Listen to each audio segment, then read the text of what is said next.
Good evening, everyone, and welcome to the Holyoke School Committee, the Holyoke Public Schools. It is January 24th. We are starting our meeting at 6:01 p.m.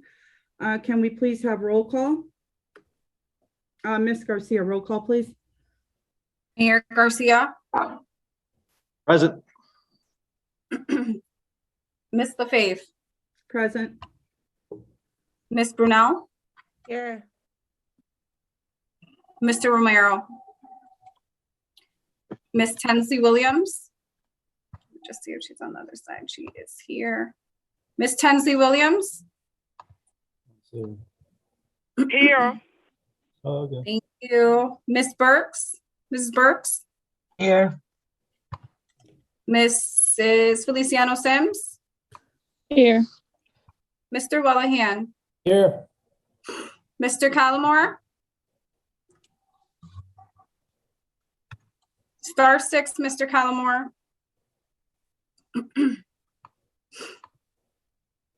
All right. And Ms. Wilson.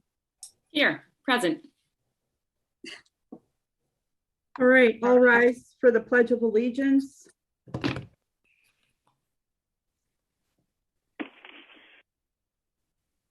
I pledge allegiance to the flag of the United States of America And to the Republic for which it stands, Which is one nation, one nation, under God, indivisible, indivisible, free with and liberty justice and for justice all. for all.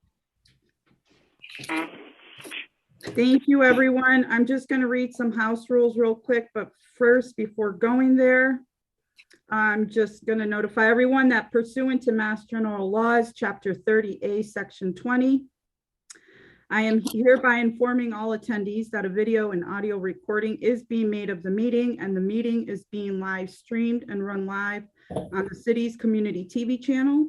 And just a friendly reminder that Governor Baker signed a bill into law on June 16, 2021, allowing public bodies to hold remote meetings through April 22nd of 2022.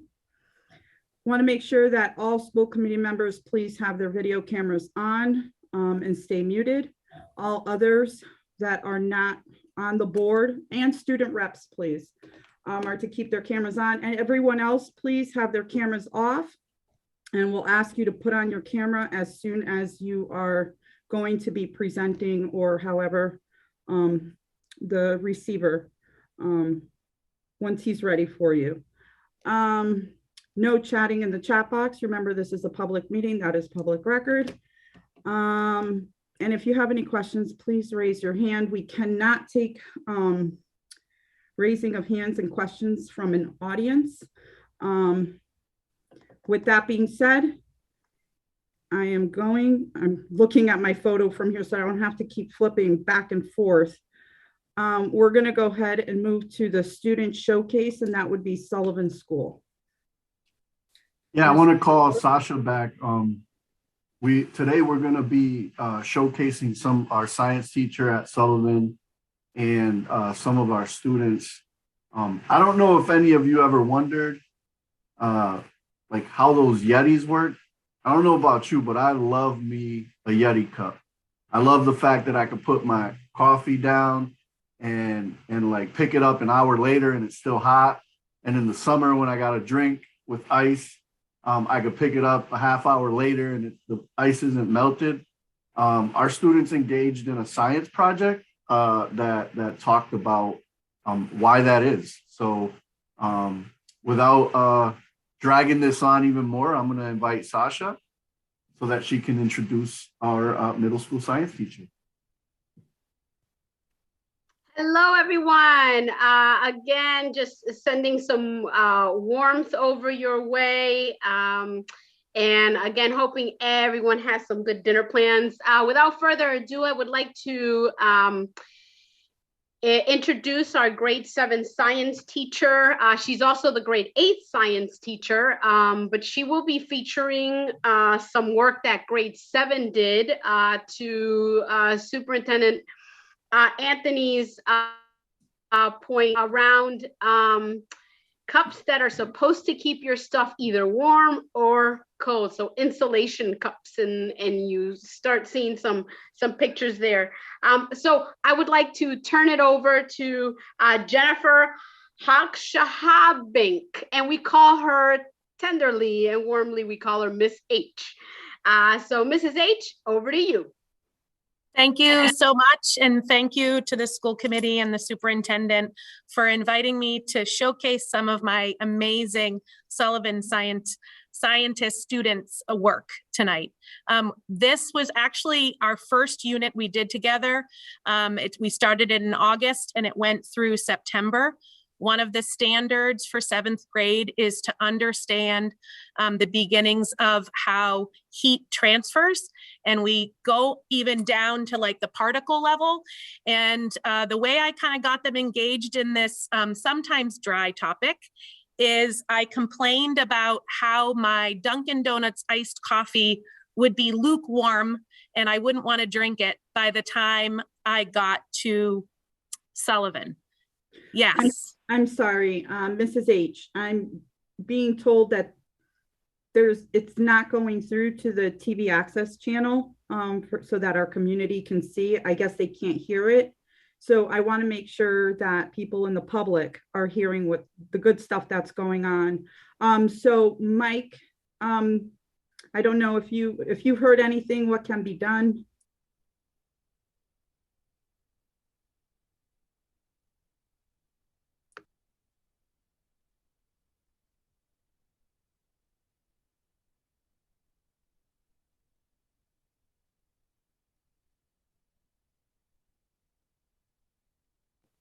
One moment, again, I truly apologize.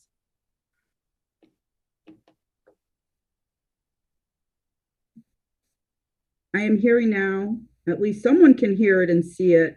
So if someone in the community can hear it and see it, I ask that everybody in the community who is watching, if you can't hear it, take the unmute button off if you have the mute by any chance, or put up the volume a little bit, but it's working out in the public. Again, I apologize for interrupting you, Mrs. H. Go right ahead. That's quite all right. I'm really used to the hurdles in Zoom, so no big deal. So as I was saying, we started off this unit with a problem. It was a personal problem to myself, and the kids really got involved. And so that took us into our investigations where we explored thermal energy. So you don't really want to hear from me. You want to hear from my students. And so last week, I asked some of my students to speak about our project, and we put together a little video. It is a little quiet. So if you're having issues, please put your volume to the highest level so you can hear these great Sullivan scientists speak.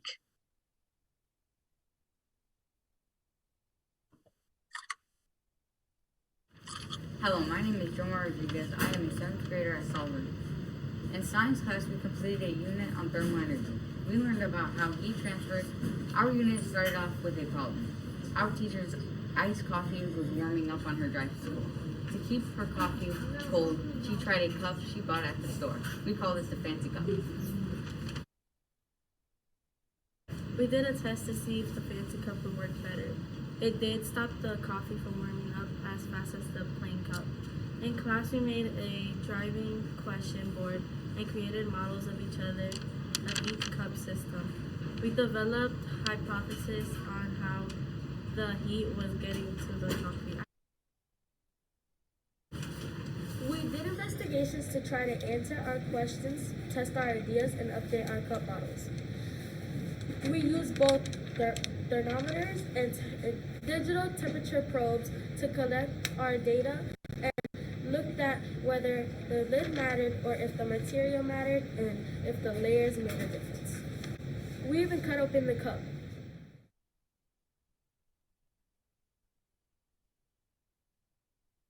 The unit ended with a building challenge to build a prototype of an insulated cup that would slow down heat transfer and keep the liquid colder longer than the store-bought fancy cup.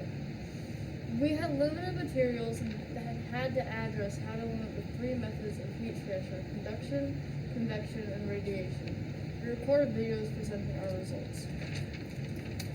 Okay. Hello. So this is my cup. Oops, sorry, not that. Nope, not that. Okay, so this is my cup. This is how it looks. Here's a full 360 of the cup. So, yeah, that's that. This is the drawing of my cup. So as you can see, I have the plastic cup that I already have, and I have my foam sheets, my label, my thick foam, the shiny paper, and the plastic cup. So yeah. So the thick foam helps stop the cup and water from being heated by directly contacting the table, and my hand stops the heat transferring by conduction. The lid stops the water from being heated by moving hot and cold air particles and stops heat transfer by convection. The shiny paper stops the water from being heated by light waves and stops heat transfer by radiation. My test results for the change in the fancy cup was 7 degrees Celsius, and the change for my cup was 1 degree Celsius. This shows that my cup works better than the fancy cup. If I could rebuild my insulated cup, I would get a bigger cup to fit the smaller cup inside, and between the small cup I would put more styrofoam and shiny paper so I could have more layers. And that was it.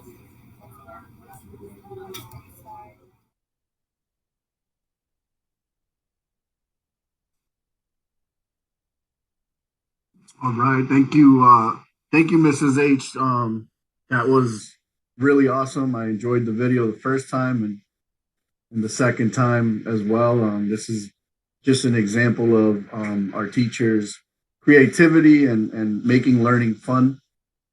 We could have easily just had students read about how this process worked, as she found a creative way to make it fun. You can see how brave some of our students are explaining their work, even making a video. So I just want to thank you, Mrs. H, and all the students that participated in this project. Like I said, it's just an awesome example of how learning can be fun. Absolutely. Thank you so much, Mrs. H. Thank you very much. Does any members have any comments or questions for Mrs. H? I know we don't have the students here, correct? Any students? Okay. Any questions? I'm looking. Please use your raise hand icon, but I did see your hand, Miss Wilson, so go right ahead. So I just want to say it's so exciting seeing students do experiments and do that hands-on work, because they're going to remember it and understand things so much better than, like Mr. Soto's, than reading it in a book. So congratulations on getting your students really excited and using all that scientific terminology as well. Good job. Absolutely. Anybody else? Was that you, Miss Tinsley Williams? Yes, ma'am. Go right ahead. I just want to say that's pretty awesome. I'm just proud of your school, Sullivan, and thank the students for us. That was pretty cool, and I really like it. So you guys just keep up the good work, and anything that we can do for you, just let us know. Thank you. So I don't see any other hands raised, but I am gonna make a small little comment here. So right now, as you guys can see, this is not my bedroom. I'm actually in a hotel. I'm in Washington, D.C., as I was out here for an equity symposium session. And today we had the opportunity to meet with students, right, from across the country. And one of the things that they talked about was engagement. What keeps them engaged? And they each spoke about a certain teacher and why and what they did and how phenomenal they are. And it's because a lot of them, it's through hands-on and actually knowing their subject, finding creative ways to send out that message to the students and keeping them engaged throughout the class. And I can see that through this work and what you're doing, Mrs. H, you're keeping your students engaged. And when we're looking at our middle school age students, we want to continue keeping them engaged and not losing them by the time they get to 9th grade. So I thank you and congratulate you for all that you're doing with our students. Thank you so much. Was there anything else from the Sullivan School, or it was Mrs. H's class? That was it. That was it. Thank you. Thank you so Thank much, you again. Sasha and Mrs. H. Can't wait to And see what more you're gonna do. please be sure to thank the students and let them know the superintendent and the school committee gave them a huge shout out and are proud of the work they did. Thank you. Our next topic is a relay update. So Nope, not yet. Not yet. oh, Not yet, Anthony. I'm sorry. Mr. Soto, you're going ahead, and I took a picture of the agenda. That's what I'm going by. So give me one moment. Is there any public comment, Ms. Garcia? Anybody submit any public comment? No public comment. No public comment. So we're going to go ahead and move to communications and reports, and I have student reports here. Do we have our student reps here?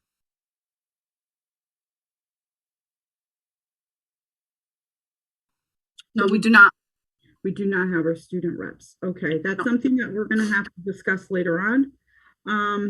So now we'll move on to presentation. And that would be presentation. No, that superintendent receiver report. Yeah, I just wanted to know, I know I'm trying to see if there's any sports games today that would have been presenting.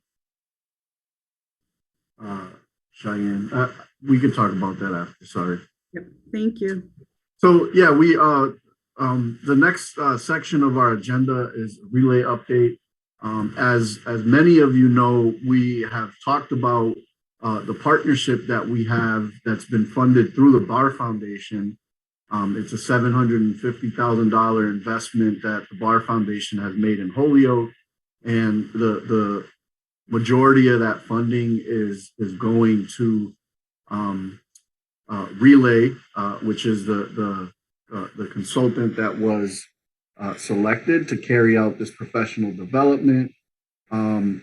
Because this is such important work in Holyoke Public Schools that's going on, I thought that it's very important for us to give regular updates to the school committee on how that work is going.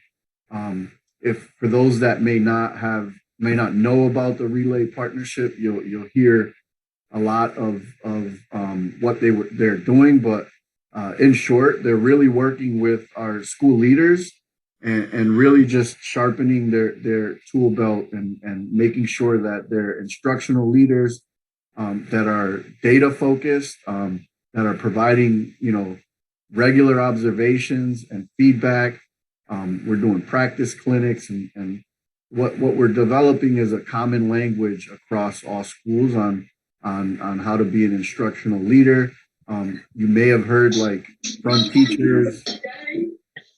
You may have heard from teachers, about this process. But I definitely wanted to bring Ben Plumpus and Katie in so that they can just provide the school committee an update on how that work is going. I'll just, one thing that sticks with me about Ben and Katie, Dr. Mahoney and Jackie both said, Anthony, having these two individuals coaching us is like having Bill Belichick in Holyoke. We think very highly of them and thank them for their partnership, and look forward to this update for the school committee. I'm a big fan of Bill Belichick, by the way. Thank you, Anthony, and hello, everybody. My name is Ben Klompus. Those are big shoes to fill, Anthony, and so I suspect that Katie very well may be able to fill those shoes, and I hope that I do as well. It is a pleasure to have a couple of minutes with you. We're excited to share some of the work that we are doing on the ground in Holyoke, and just so pleased to see the work that was just shared a couple of minutes ago. Over the last 3 to 4 to 5 months, working closely with your leaders and in your schools, we've had the privileged to see that work firsthand, to get inside classrooms and walk schools, walk classrooms with your leaders, and are really thrilled to be able to share some of both who we are as individuals, as an organization, and provide a status update about the work that is taking place right now. If I could just have a slide, please. And I'll keep doing that a couple of times, and just go ahead and advance that 2 more times. There we go. We just to share a little bit about where Relay, where the name Relay came from. We're about a 15-year-old organization that was founded on some of the research that states that was struck by the power of having highly effective teachers in front of kids. We know that teachers matter, and some of that research. Add the slide, click the slide, maybe 2 more times just to finish with the animations. There we go, keep it there. We're struck by the research that says that teachers matter, and that you take a kid walking in at roughly the 50th percentile and provide that student with a high performing teacher for 3 consecutive years. That student can move from the 50th percentile to the 90th percentile on any number of measures. Take that same child and provide them with a low performing teacher over the course of 3 years, and we see that child move from the 50th to the 37th percentile. And so it's this 53 percentile gap that we think is a really high leverage moment that matters a lot, and is critical for leaders to get right as we aim to increase opportunity for all students. And so the name Relay comes from just that it takes a relay of highly effective teachers 3 to 5 years in a row to set up students for success. Next slide, please. And we're also struck, looks like we're missing a slide actually. Go back one. There you go, thanks. We're also struck with research that says that leaders matter. Leaders matter a whole lot. And some of the research says that highly effective principals can raise the achievement of a typical student in their schools by a range of 2 to 7 months of learning in a single school year. And ineffective principals actually lower achievement by the same amount. And if we hold this in one hand and then think about what we see on average across the nation, there was a study done a couple of years ago about how does the average leader spend their time. Leaders on average in the country were spending less than 6% of their day focused on day-to-day instruction. I would expect in this moment that's even more the case, given the number of competing priorities, the intense operational demands put on principals. And so the question is, no matter how big that red wedge is, how do we maximize that leader's impact on the teachers and the students that they serve? And what can we see from some of the most effective leaders who are having outsized impact on student learning? How do we see them use their time? And in fact, we see them use their time very differently. Almost 40, 50, 60% of the day is spent on day-to-day instruction. Next slide, please.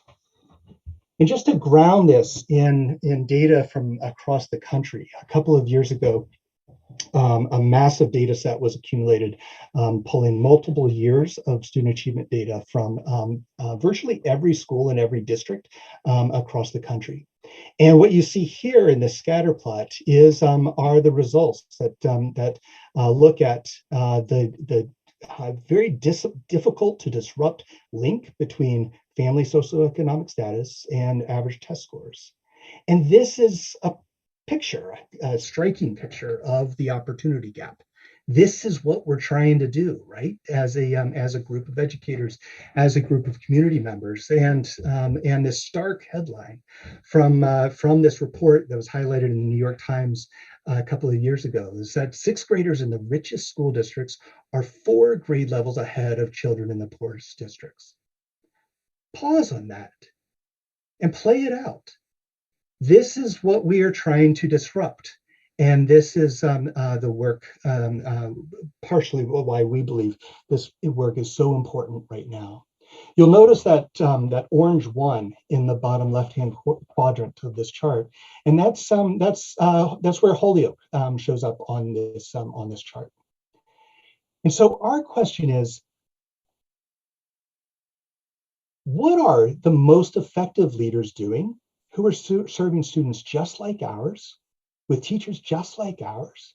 But how are they using their time differently? How are they developing their staff differently? How are they using their resources differently? And if you look north of that, up in the top left quadrant, those are where we would find bright spots and some places to look for bright spots and replicable practices that we might want to try. Next slide, please. And just to reiterate kind of the power of the leader, we know that there's virtually few, if any, cases of struggling schools turning around without effective leaders. And so the name of the game is, how do we spread the most effective, what we know about effective practice, and how do we accelerate that across a team of adults? And so our approach across Relay is learn, practice, perform. We have to focus on proven techniques that can be used immediately in practice and facilitate adult learning so that it sticks. We have to create lots of job embedded opportunities for that practice to take place on the ground, walking side by side, using video and coaching live. And that's when we believe that we'll see improvements to teaching, improvements to learning, and see performance continue to increase. Next slide, please. Back it up one, please. There we go, thanks. And so our theory of action for our work with Holyoke is this. We co-constructed this with the leadership team in the spring of last year. And I try to articulate, what do we expect to come true? So if we, as in Holyoke Public Schools, increase our leadership capacity to use evidence of learning, such as student work and academic data, to inform decision-making, and we collaboratively implement robust and proven instructional leadership systems and practices that prioritize evidence of learning at all levels, and we improve the ways that we regularly monitor and adjust to trends in student achievement and teacher proficiency data, then teaching and learning will improve, student achievement will increase, and we will deliver on our promise of providing a powerful, equitable, and rigorous education to the families of Holyoke. Next slide, please. And so the scope of our work is multi-year. We know that this work takes time, and the bulk of our work is really targeted around three things: leader professional development. We engaged leaders in an intensive summer of hands-on training last summer, and we'll continue to do so in the next 2 summers. And then school year follow-up. Both Katie and I have had the opportunity to get on site in all of your schools and walk side by side, collect data from the classroom, coach from the classroom, watch leaders do their work in leading teachers, leading students. And then we are also engaging in senior leader coaching. And so bi-weekly, we have an opportunity to meet with Steve, with Jackie, frequently with Anthony and Val, and engage in quarterly step backs to progress monitor and strategically plan to strengthen and implement the work.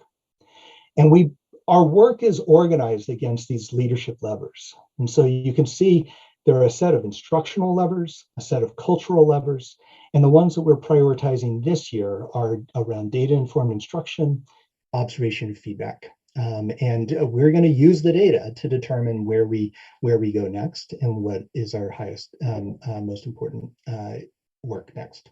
And so I'm going to kick it over to Katie, who's going to share the current state of Holyoke and Relay work and talk a little bit about what we're seeing on the ground and where we're excited to dive in next. Katie. Great, thanks, Ben. So I'm going to talk through the various strands of work that we've been diving into. So despite the ongoing challenges that our schools have faced, we've really stayed the course and seen a lot of success already with our work in Holyoke. So in terms of professional development, school and district leaders have received training, which started in the summer and then has continued through the school year on data-informed instruction, weekly data meetings, and the use of observation and feedback for developing teachers. And with those trainings, we conduct surveys, and the data has shown that more than 90% of our participants have agreed or strongly agreed that they have received high quality content and facilitation, that the time was well spent, and that it made them more effective at their job. We have also observed firsthand the impact of this development with all of the leaders using the observation and feedback meetings, using the scope and sequence of teacher development that we call Get Better Faster, or GBF, with the teachers, and nearly all of them using practice clinics to develop their teachers on a regular basis.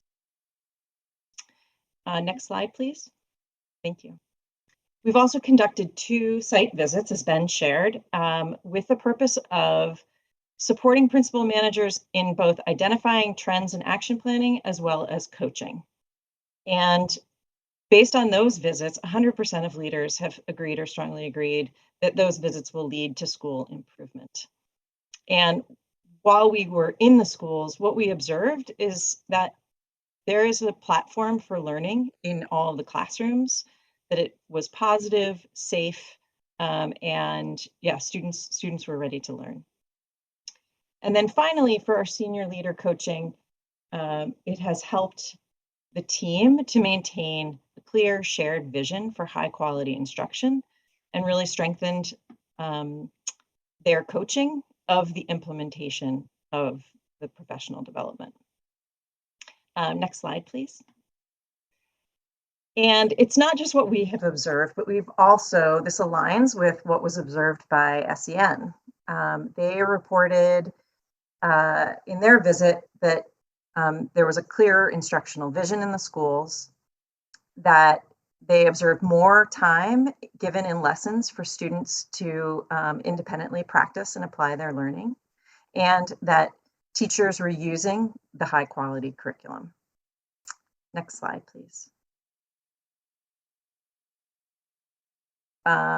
Great. So then we also have testament to the power of this work right from the leaders and teachers themselves. So actually, if I could have someone unmute and read this quote from Erin Morris.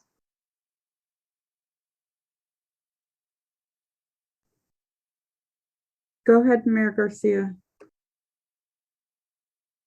Over the last 6 months working with Relay, I have found that I have a more laser-like focus on instruction, as well as the support to develop my own learning around instructional practices and coaching.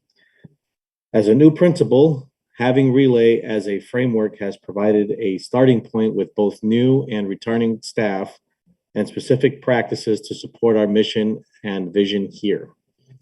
That was the principal of Kelly School, Mr. Aaron Maurice. Thank you so much. Next slide, please.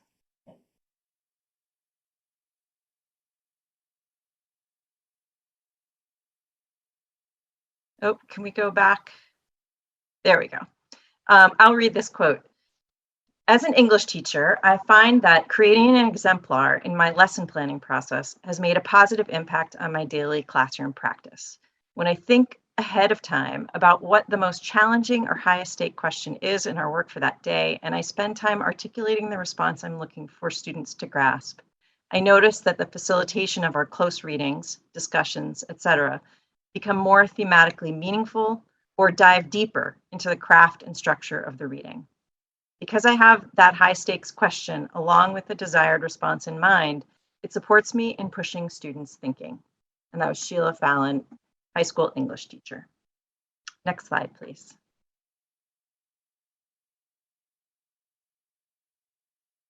Oop, can we go back? Yep. And Ellie, I saw you unmuted. Would you mind reading this quote? Sure. Our partnership with Relay has given my school a common language about instruction, and it has strengthened our school-wide focus on shifting the lift to students.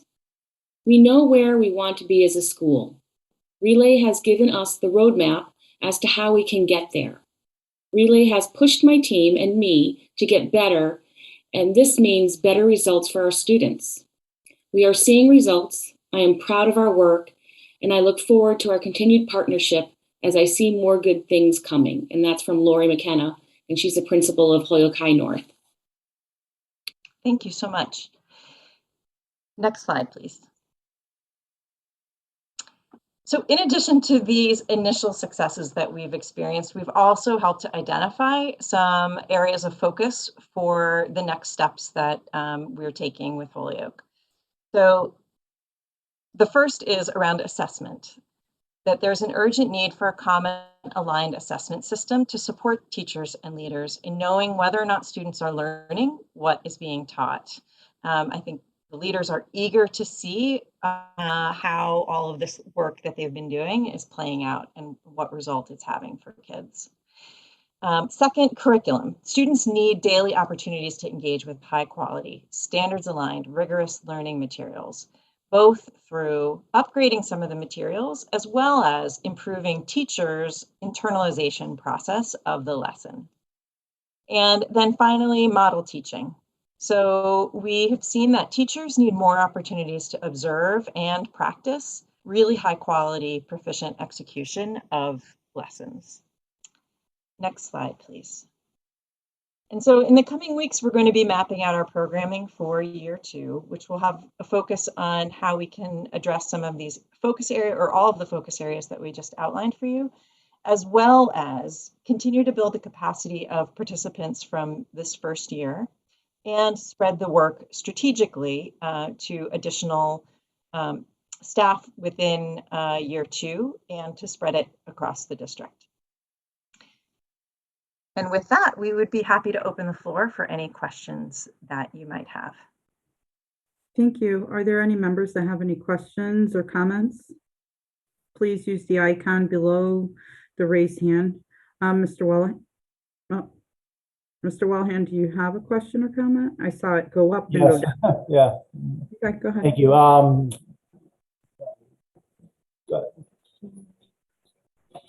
This is your first year here in our system, and how many years do you plan on being here? This is the first year of a 3-year partnership. 3 year. Okay, thank you. So and it's all privately funded, so it's not something that the district is using any general fund resources to, aside from our principal's time and our school leadership team's time. So it was a $750,000 commitment from the Bar Foundation to engage in this three-year partnership.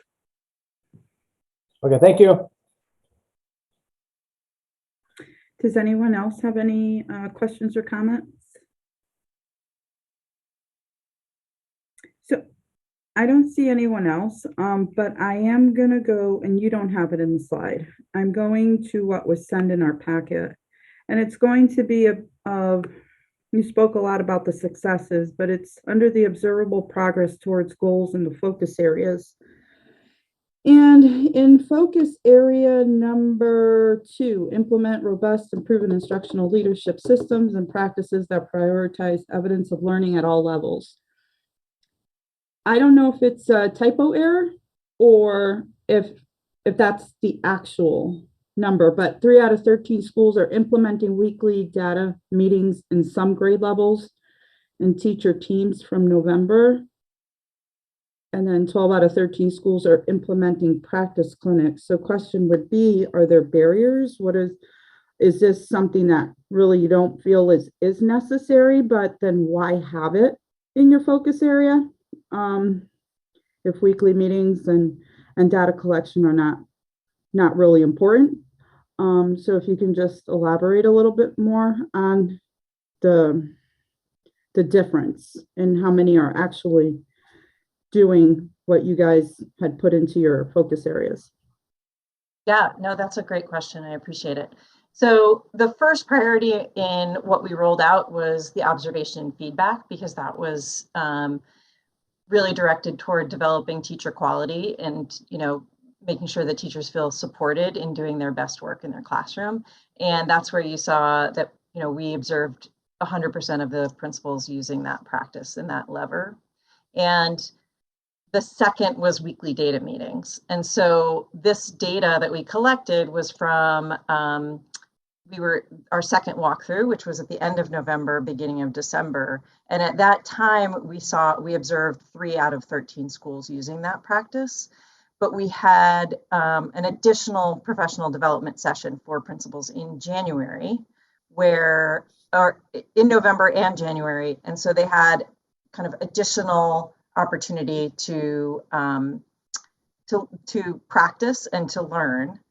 And the other piece was that until we did that professional development, there was not the expectation that data meetings be happening in every school, because Steve and Jackie wanted to be really intentional about rolling out, things in stages so as to not overwhelm.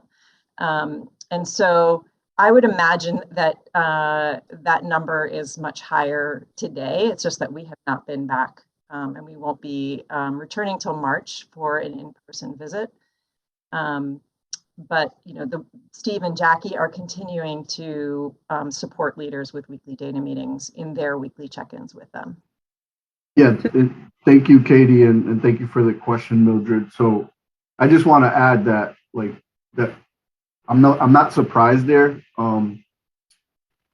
As Katie mentioned, we started with observation and feedback, and as many of you know, we get feedback from our principals and get feedback from our teachers regularly. And as the month of September and November came upon us, I heard loud and clear, look, you guys are underestimating how hard it is to return from a pandemic, and throwing all of this relay work at us all at once is way too hard.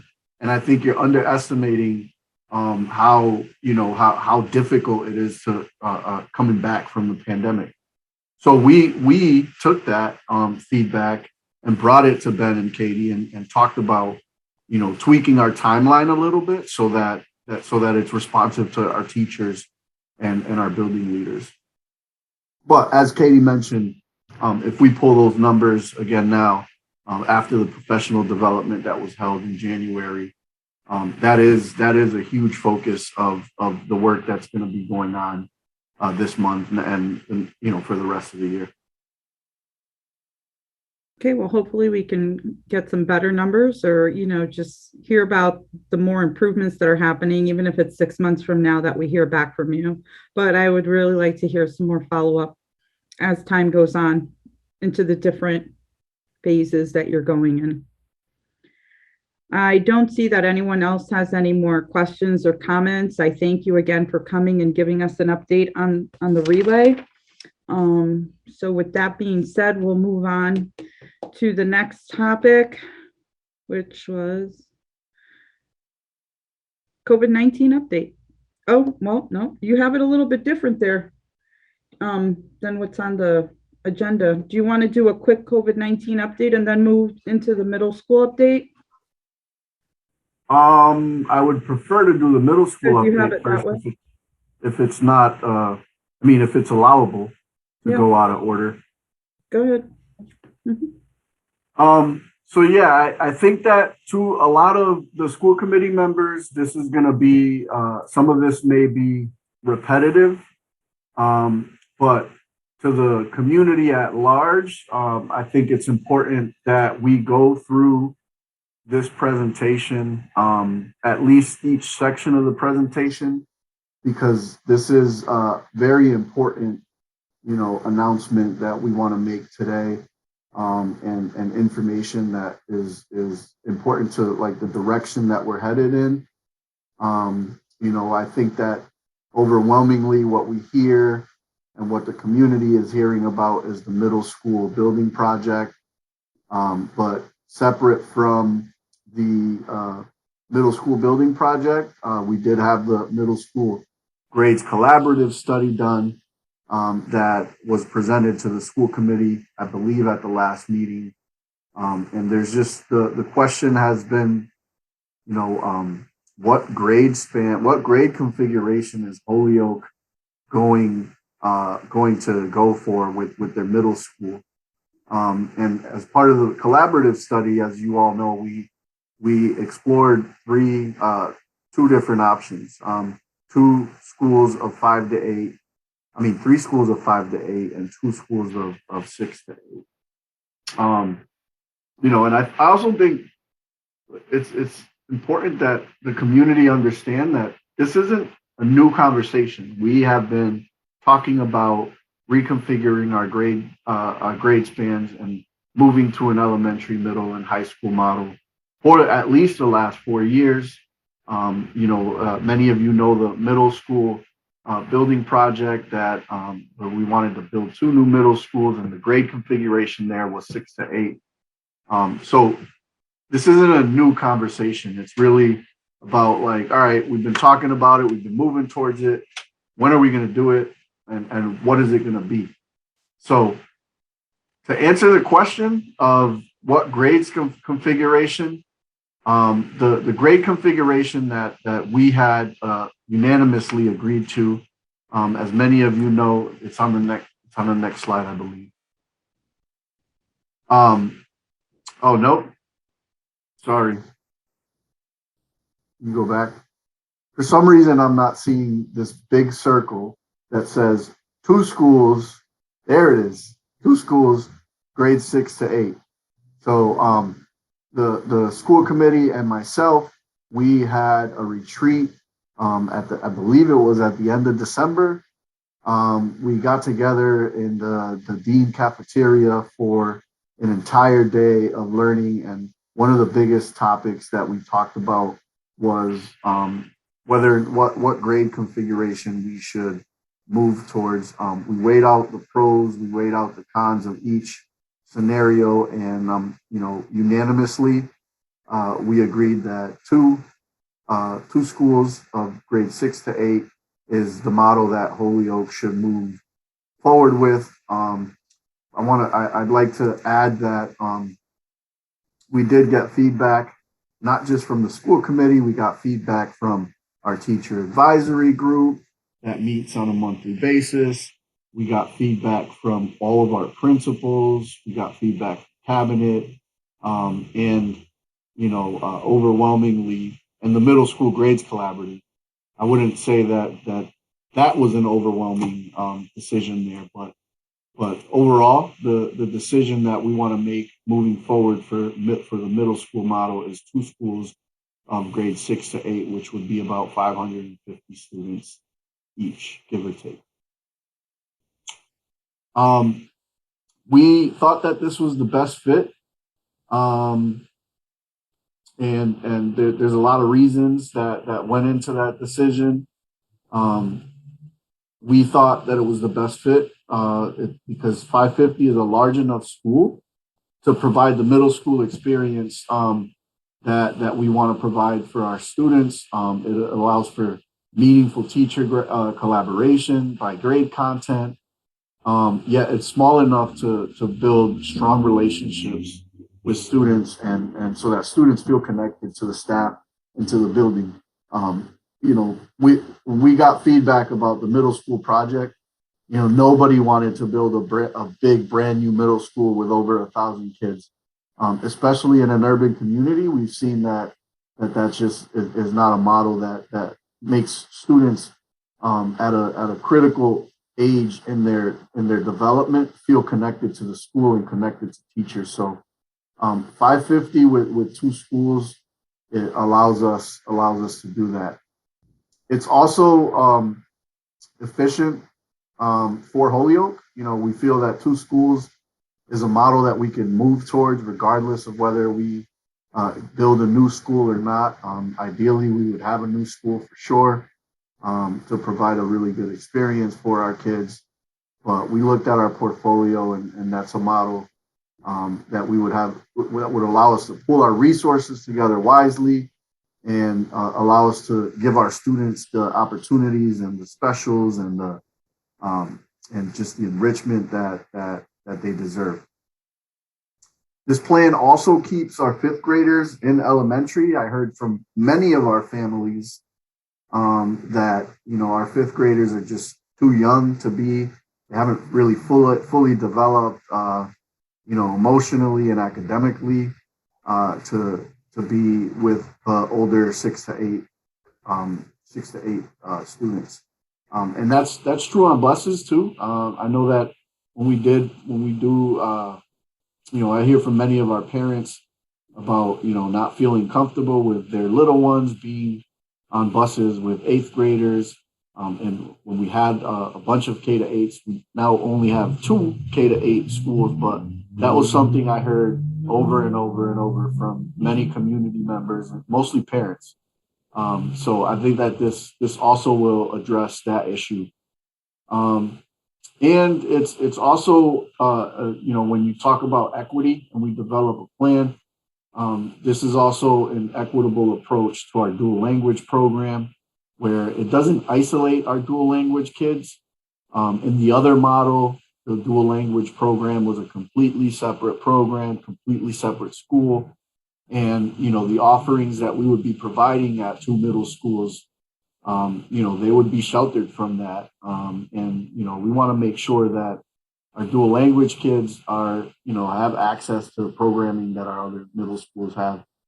And vice versa. So like if we have some students, particularly some of our early, levels 1 and 2 English language learners, that they may be able to benefit from opportunities that the dual language program could provide. So that was with equity in mind, and this model supports that thought. And lastly, we wanted to make sure that this plan also would work, whether for a new middle school when we do build one, if and when we do build one. So we want to make sure that when we do this, the new middle school could fit into that, and we're ready to do it.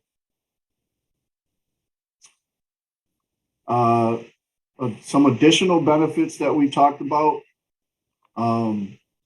was that this model would allow 6 elementary schools to feed into 2 middle schools. So that would be about 3 elementary schools each. So it would be a clear path for families to know. If I'm a student in this elementary school, I know I would be feeding into this middle school. Eventually, this model will allow us to get rid of co-locations. One of the biggest problems that I see in our portfolio right now is our inability to grow the Dean program. We have about 40 students on the wait list, and part of the reason that we can't grow that program as rapidly as we'd like is because we have STEM co-located in that building. Many of you know we have Veritas and Tech co-located in the same building. This model also allows us to really look at our curriculum by grade span and align it across the district. So really look at what our curriculum is and assessments are for K2, 3, 5, and 6 to 8, and make sure that our grade spans are big enough so that our teachers can collaborate and provide each other the necessary supports. We also think that 3 grades is a tighter developmental span. So, I think that, as I mentioned earlier, some of the feedback that I heard from families about their 5th grade, 5th grade children not being ready to make that jump to middle school just yet.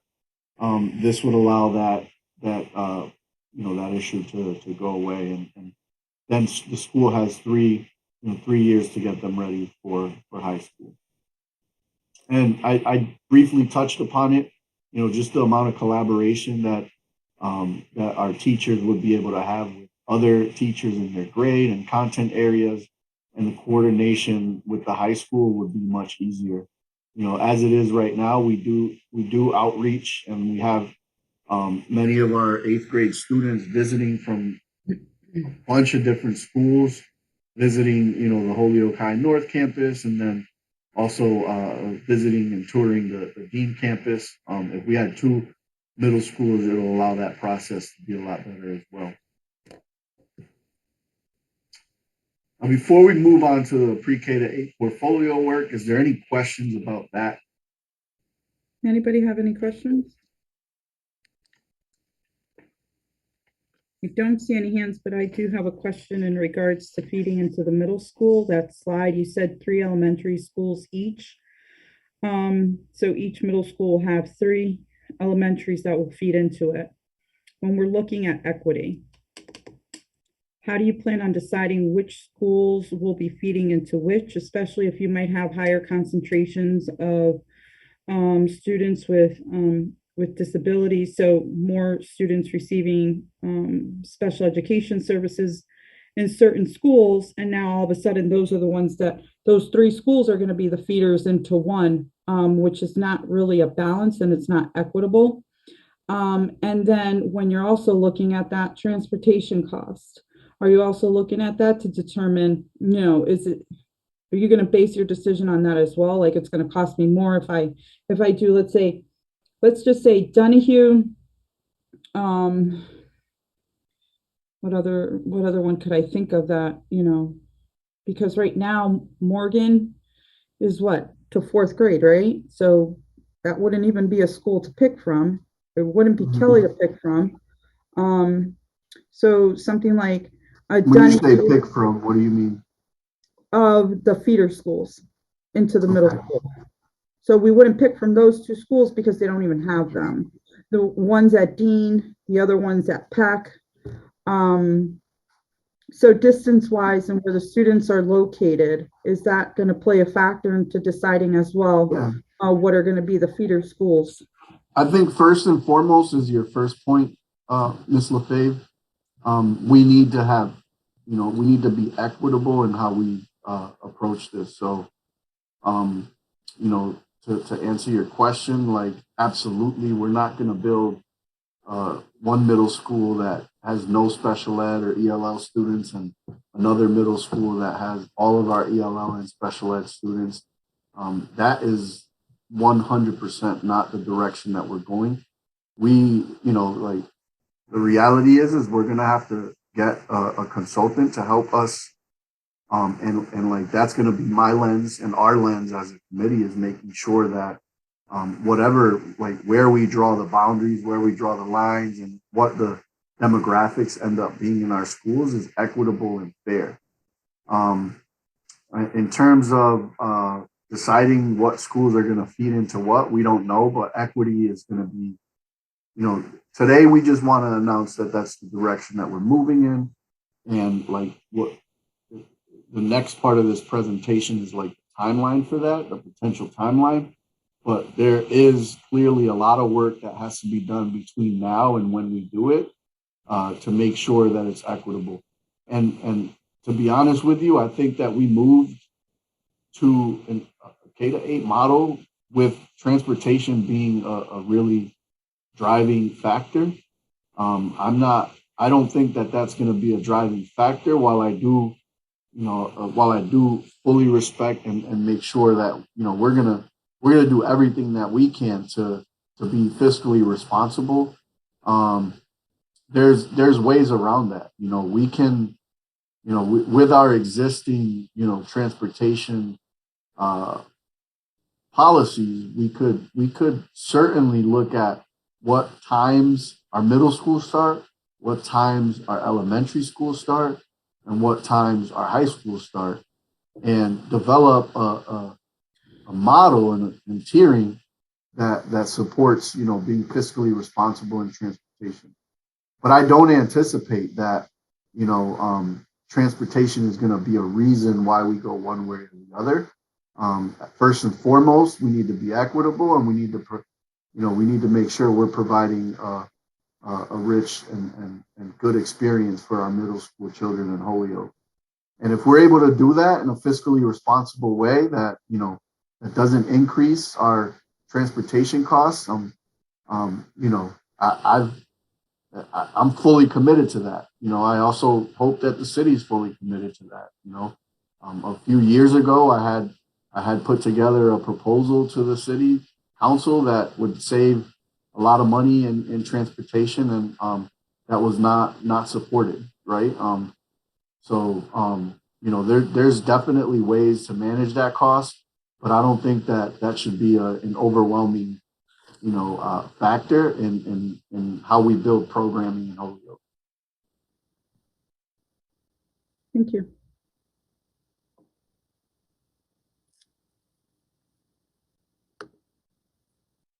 The next section is the pre-K to 8 portfolio. I know the elephant in the room is like, all right, Anthony, we've been talking about this for many years. Like, when should we make that change? And again, I sound repetitive. This is something we did talk about at the school committee retreat, and there was consensus around that. We did talk to our TAG group, our teacher advisory group. There was consensus around that. And we did talk to our principals and cabinet members. There was definitely consensus on what the desire is. We explored a couple of tracks, a fast track and a really slow track, and just weighed out the pros and cons and came to some consensus.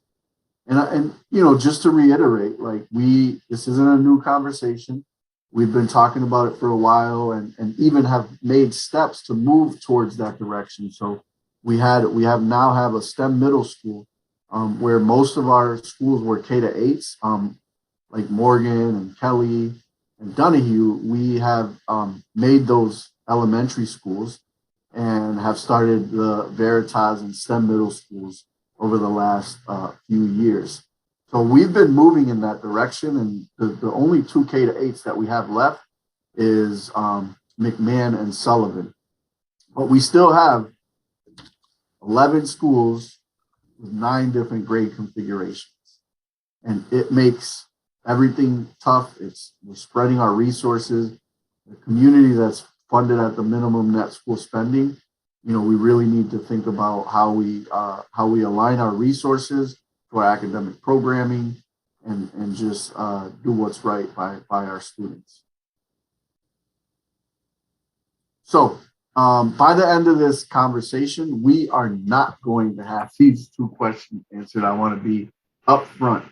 But what I do hope to have by the end of these, that we're going to agree to talk about, we're going to talk about the process of moving to a pre-K to 8 portfolio, and we're going to look at a timeline and look at, in your packet, we laid out in detail what all of the steps are for moving to the pre-K to the middle school model.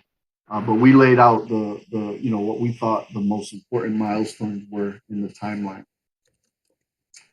And as we look at this portfolio work, and in previous presentations that we've made, you could go to the next slide. In previous presentations that we brought to the school committee, we've mentioned several times why these small grade span, small K to 8 schools create real inefficiencies and make it hard for professional development, for collaboration, for our ability to offer different specials to students. So really just we've laid out what the challenges are with these small K to 8s. But what we want to do when we build that vision of where we're going is make sure that there is alignment in educational programming, and that students are placed in the schools. And like I said, equity is going to be at the forefront of the decisions that we make. We don't want to, like I said, we don't want to make one school have all of our special ed students or all of our ELL students and another school not have our students represented there. So we need to make sure that we develop something that's equitable, and we want to make sure we want to provide an academic environment and experience that prepares our students for high school and beyond.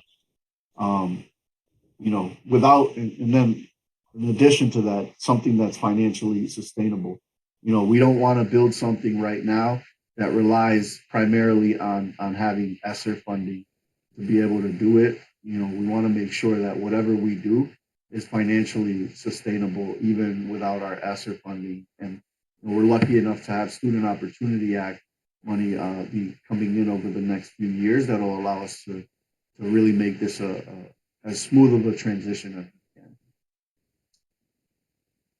And what these are some of the commitments that we are committed to. On the next slide is we want to develop a plan that's going to work with or without a new middle school building. think that, we really paused on this work when we decided to go after 2 new middle schools with the MSBA project. And then when the vote didn't go through, it was like, okay, what's plan B? And, we really, that hadn't been fully flushed out because we really thought we were going to get those 2 new middle schools. We want to develop a plan that we don't want to be in the same position again. So I hope to God, and I hope that, we can, as a city, can come together, and as a community, we can come together and really build a new middle school for our students who deserve it. But we need to build a plan that fits with or without that new middle school. We're committed to being transparent about the process by which decisions are made. We want to make sure we're inclusive in the decision-making process. So when we do lay out, a full, thorough plan, we want to make sure we hear from parents. We want to make sure we hear from constituents. We want to make sure we hear from partners. This is going to be a lot of work. We don't just want to make this decision and like do it in a rush it in a way that hasn't been thoroughly thought of and that isn't inclusive of all people's feedback. We want to treat all people that are involved and impacted by the process with care, respect, and empathy. And we want to make sure we live out our equity commitments as we make these decisions. So as I mentioned earlier, we looked at 2 different timelines. One of them is a fast timeline and the other one is a slow timeline. So the slow timeline is like, hey, why don't we wait till we get this new middle school in 2026 and then make a change there, make a change then. So we weighed out the benefits and drawbacks. You can see here that, the one benefit to a slow timeline is that, it allows us to know whether or not we're going to new middle school in 2026. And allows us to factor that into our planning. But the fast timeline, the benefits is that it addresses the dual language growth quickly. So many of you know, Ian White, I believe, is up to 4th grade right now with its dual language program. And as they continue to grow, there's the question of like, okay, what's going on with Ian White's dual language students, and Kelly the same thing as their dual language program continues to grow. There's a question of like, where does the middle school happen for those dual language students?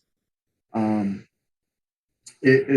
faster timeline allows us to get to where we want to be quicker, right?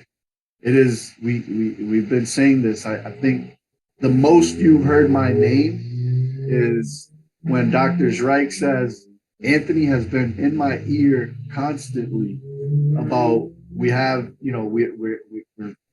too many schools. It's inefficient. We're being inefficient with our resources. I've heard him say that throughout the entire MSBA process. And the drawbacks of having these small grade spans and these smaller schools really impacts our ability to provide a rich educational experience, not just in middle school, but it also spreads resources so thin that some of our, you look at Lawrence School, they only have, they have less than 200 students. And when we allocate staffing based on the number of students and we allocate school resources based on the number of students, there's not a lot of things that school can offer its students, given the resources that they're given with such a small school. So accelerating this process gets us closer to, to the national average of what elementary schools and what middle schools total enrollment should be. And then it also maintains the capacity to relocate our students. So, we can, even though we're not getting a building until 2026 potentially, with the faster timeline, we can actually lay out, all right, this is going to be our middle school model. And when we get a new building, this school is the one that's going to be feeding into that building. And then some drawbacks of the slow timeline is, if we do go the slow timeline, we'd have to figure out what to do with the dual language program at Ian White for middle school, and we would also have to figure out another feeder option for STEM because right now Donahue and Ian White's feeding into STEM. Their Strand program is, and then the other school that's feeding into STEM is Donahue, but they have 1 8th grade. So next year the Donahue 8th graders will go to STEM, but then there's no more Donahue feeding into the STEM program. So we would have to figure out what to do with with the STEM middle school. It would be too small of a middle school. It keeps really small schools for longer, and then there's just more uncertainty for longer. So like I said, we've been talking about it for a while, and I think it's time the community know, and like we provide clarity not to just the community, but our staff and our families and our students, what direction we're moving in.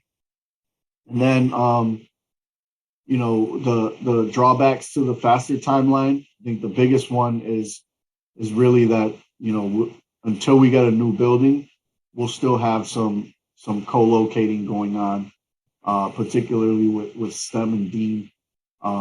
We would still have to have, until we get a new building, we would still have to have that co-location happening. So I do see there is a question from Ms. Brunel. Okay. Not so much of a question as just more of a statement, but if you have like another slide or two to this, if you'd like to finish first, then that's okay as well. Yeah, I just have I have one more slide. Really. Okay, I can wait. So we got feedback from TAG principals cabinet. We talked about this at the retreat and looked at the pros and the cons. And everyone almost unanimously agreed that that the faster timeline is the timeline that we should go with. Like I said, we've laid out a bunch more details in your packet, but these are the important milestones. So, between May and October is when we would be really soliciting input on how we redistrict and rezone. And then in the summer of 22 is when we analyze those redistricting options. So that's where we're going to make sure that we're not developing schools that are inequitable. We're going to be looking at student demographics and things like that. And then in November of 22 is when we would emerge with a concrete plan that includes like what schools are going to be what grade configurations, who the school leader is, what the zone map looks like. If we end up closing a school, which school would that be? We hope to have answers to that in November of 2022. And then, like every year, we would be able to then, during the budget development process, align our staffing and our resources to the new plan, and then open the rezone schools in August of the following year. So not this upcoming school year, the following year. So it gives us, I think this is one of the things that we agreed to at the school committee retreat is that this is going to be a game changer for Holyoke. And this is a really, really important topic. And it's really important that we communicate about this often. It's almost like every school committee, we need to be talking about this so that our families know what's going on and why. And so that we make sure that, look, redistricting and rezoning is a messy process. And we just want to make sure we do the best we can to plan it thoroughly, to make sure that our resources are aligned and that we invest in it and make sure that its launch is successful, and that we communicate along the way with all of our stakeholders. And then if approved, if it's the will of the city council, we can get a new building in August of 2026 potentially.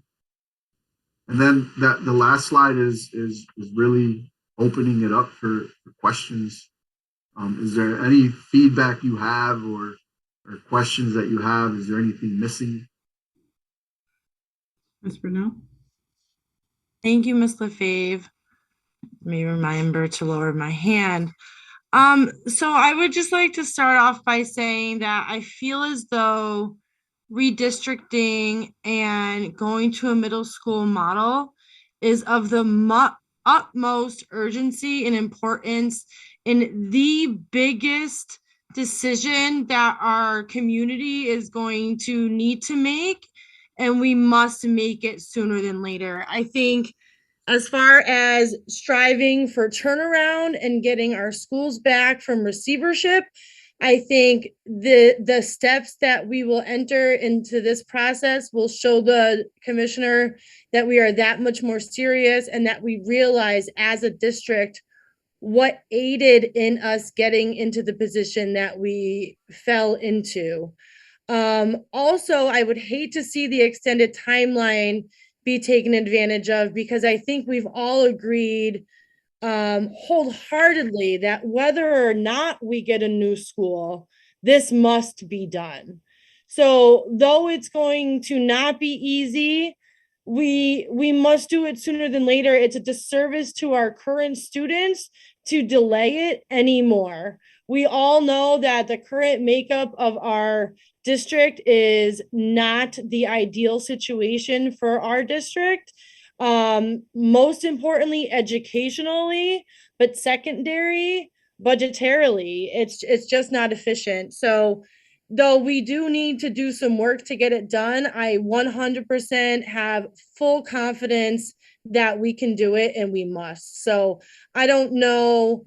I'm sure my fellow committee members will hopefully agree with me and will have some comments on this as well. The only question I would have, and just thinking as you were going through, as far as the STEM school goes, I think STEM is definitely a direction we need to keep focusing on here in the district. So I would wonder if you could make STEM middle school open citywide. Like, could it be something where, no matter what K-5 you're in, you could apply to go to STEM if that was your choice? And, it seems like as part of this redistricting process, I don't want to say it would be easy enough, but as a step in the process to just figure out what other schools can feed into it in the meantime. I do see that the only downfall is that it would slow our expansion for Dean, but maybe, just maybe, we can figure out a new home for STEM in this process temporarily. We should know concrete if we're going to definitely get our new school within about a year. So, it should be able to factor into our final decisions on where we're going to place students.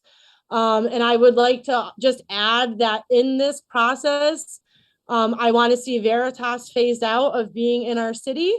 Once we take over local control, we will not be partnering with charter schools. So as part of this rezoning and figuring out what's best for our students and where STEM can go, I'd like to, I don't know how long exactly our current contract is with them, but I just want to go on the record of saying that I will not support a plan that includes Veritas for the long term in this plan. So thank you for your work on this. And I just hope that we can move as speedily as possible to get this done. Because like you said, we've known for years now, since before receivership happened, that one of the downfalls and one of the things that aided in it was this city going to a K-8 model. So we need to snap that out of existence as soon as possible. Thank you. Yeah, thank you, Erin. And I think that, those are all a lot of details that we'll flush out through the process. But I also want to talk, like you made a comment. I don't want staff at Veritas. I don't want staff in the district to worry. Like this plan, regardless of the details that have been worked out. If you're an employee in the Holyoke Public School in good standing, you have a place here. So, Aaron, I don't want, you made a comment about Veritas. I don't want anybody from Veritas feeling like that, your job's in jeopardy or like anything like that, or any of our schools across the entire district. Like that is some of the anxiety that comes with this process. If, any staff member is looking at this, they're like, wait a minute, what does that mean about me? What does that mean for and I just want to assure you, like, you have a role in Holyoke Public School. It's, we're taking our existing resources and, moving them around. Please, like, if there's anxiety around that, reach out to, your school principal, reach out to your principal supervisor, but just know that like HPS is your home and you're not going anywhere. We have zero intentions of yes, this might mean that staff get moved around and, if one of our K-8 schools is no longer a K-8 school and if it's an elementary school, then those middle school teachers still have a job in Holyoke. It just might not be at that location. So I just want to get ahead of that because that is one of the biggest things that causes anxiety around this process, especially among staff, is like, do I got a job? Yes, the answer to that question is yes, you have a job with us as long as you're in good standing. And we don't want you to start looking anywhere else. We love you. We want you to stay here. We know how passionate you are about our students. And we know that, you came to Holyoke and you stayed in Holyoke because you love Holyoke and you love Holyoke Public School children. And by no means does that change, your status here in Holyoke Public Schools. Sorry if I was a little repetitive, but I think that's just such an important point that I want to make. No, absolutely. And one of the things that I do want to emphasize is we do not, at this moment, have any decision-making on contracts or anything. And anything that has to do with contracts, we all know that does not come out here at just a public meeting. I do not want our staff from Veritas thinking like the school committee hates you, we want you to pack up and go. That's not where we're at right now. Right now, we are looking at the middle school building project, right? And before I make my comment, I'll let Ms. Wilson go ahead and make her comment.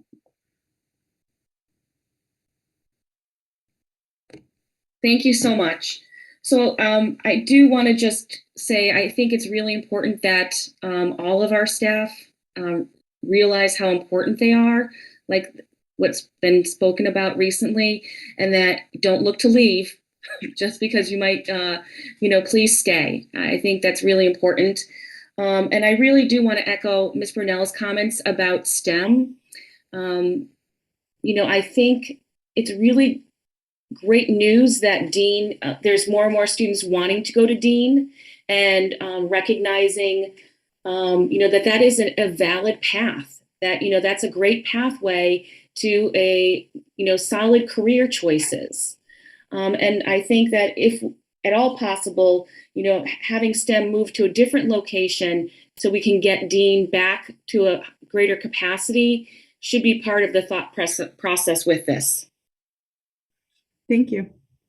Yeah, and I just want to comment on that. Like, realistically, that would be really difficult to accomplish if we're building on the PEC site. So, if we do get a new middle school, that would mean that, PEC is going to be, torn down and we're going to build at that site.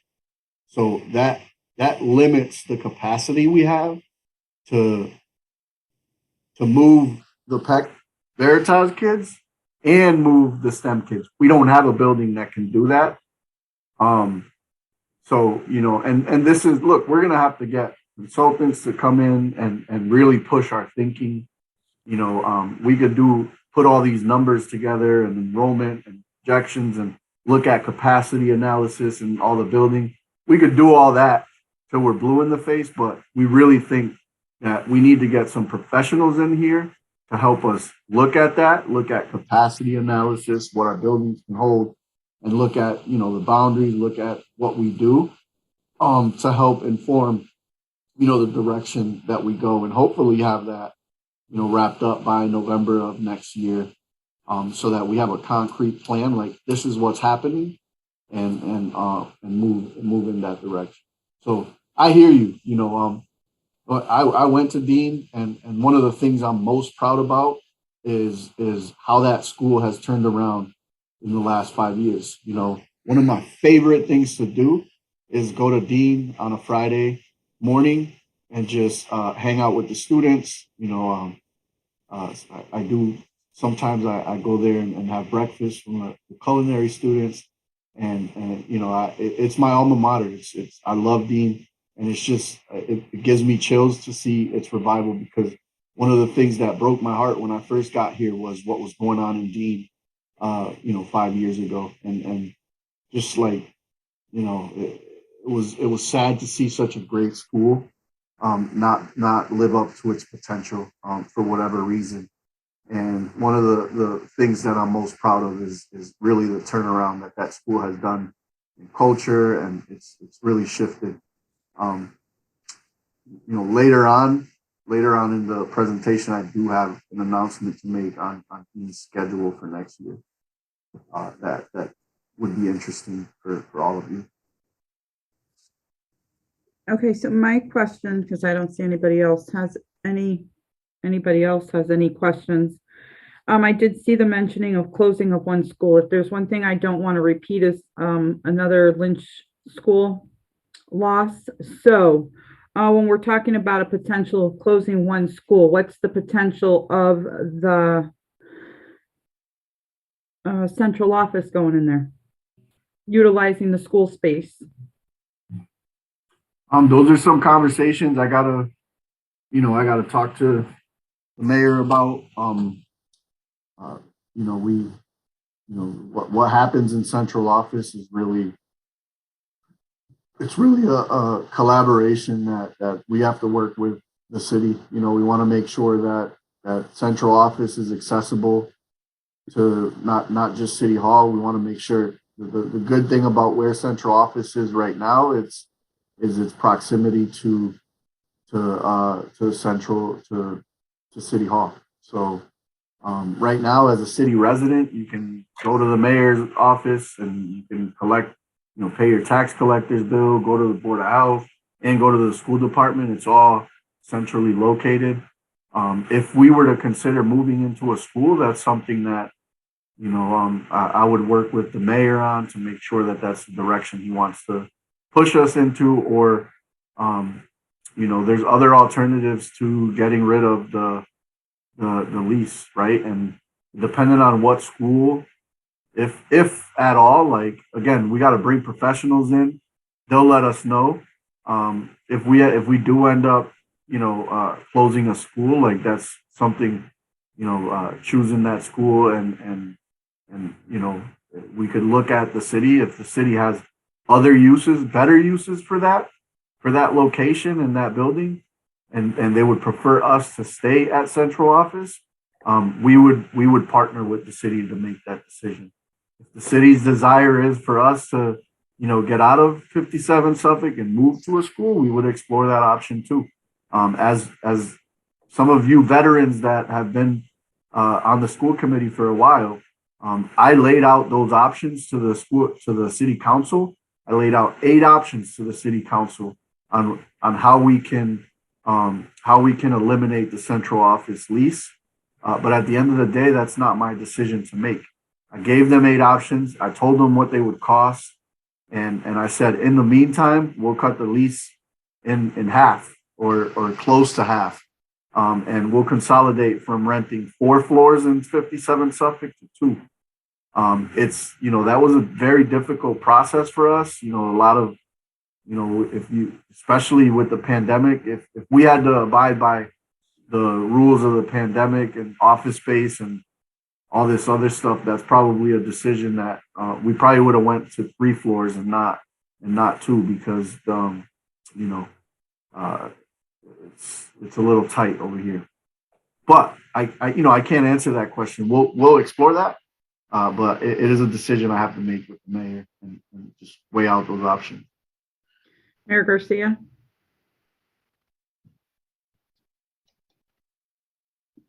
Yeah, everything Anthony just laid out, he's spot on, and I do appreciate Mr. Soto over the years taking as much proactive steps as possible in trying to do what he can to reduce costs over there at central office. And just know that he's right. At some point, the challenge with all of this is the navigating the politics to the decision we want to proceed with, because no matter what decision we choose, there's going to be a great deal of kickback. So at some point, and there have been some models explored, and they currently want to continue to understand them better. But at some point, these models, these different ideas, we're gonna have to have a hardcore discussion on them, make a decision, and stick with it. I think that again, that's going to be the challenge, and probably the reason why no administration, for as long as it's been discussed, ever touched it. Because when I look at when I hear about the different options that can potentially be viable options, I could just see those that don't agree with it rally against it, and it can be a political nightmare trying to navigate that level of discussions with the council. And it's heat that none of us really want to deal with when we're all just trying to focus on providing quality outcomes for our students. So just know, I don't, I tell people all the time, it's weird coming from me because I am the mayor, but I don't care about politics. I'm fine with navigating whatever political show comes forward with a decision that needs to be made. But just know that if and when we get to that point when those discussions are going to take place, that is the hurdle we got to get over. How do we, and how do we stick together so that this body right here, as well as the relationship we're trying to build with our council, how do we keep it together so that we don't divide our community over how we want to save money at central office. So just thought I'd put that out there. Thank you. Mr. Soto, did you want to go on to the COVID-19 update? Yeah, I have a quick update on the middle school building project. I just want to thank Josh Garcia, and I want to thank our school building committee chair, Aaron Brunel, and vice chair, Ron Collymore, who's attended every single school building committee meeting and is serving on a working group as well. I just wanted to bring to this body a quick update. We did have a city council finance subcommittee meeting on January 10th, and there could be one on January 31st. I'm not 100% sure as to whether or not we're gonna go there, but they did have some questions that we want to follow up with them. They wanted the mayor to provide something in writing to the council guaranteeing that there's no future debt exclusion going to be had for other different services in the city. So I know that the mayor has verbally expressed his thoughts on that.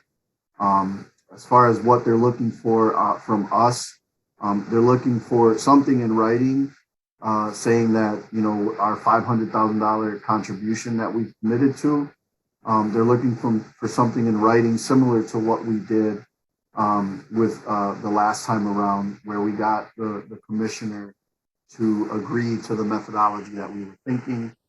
There could be some sticking points just because, what the request is to have something legally binding, and that's just, I don't think that a letter from the commissioner is going to be legally binding. But I do think that, we're going to provide, we're going to be able to provide not just the methodology of what we're thinking, but hopefully another letter from the commissioner saying he agrees with the methodology.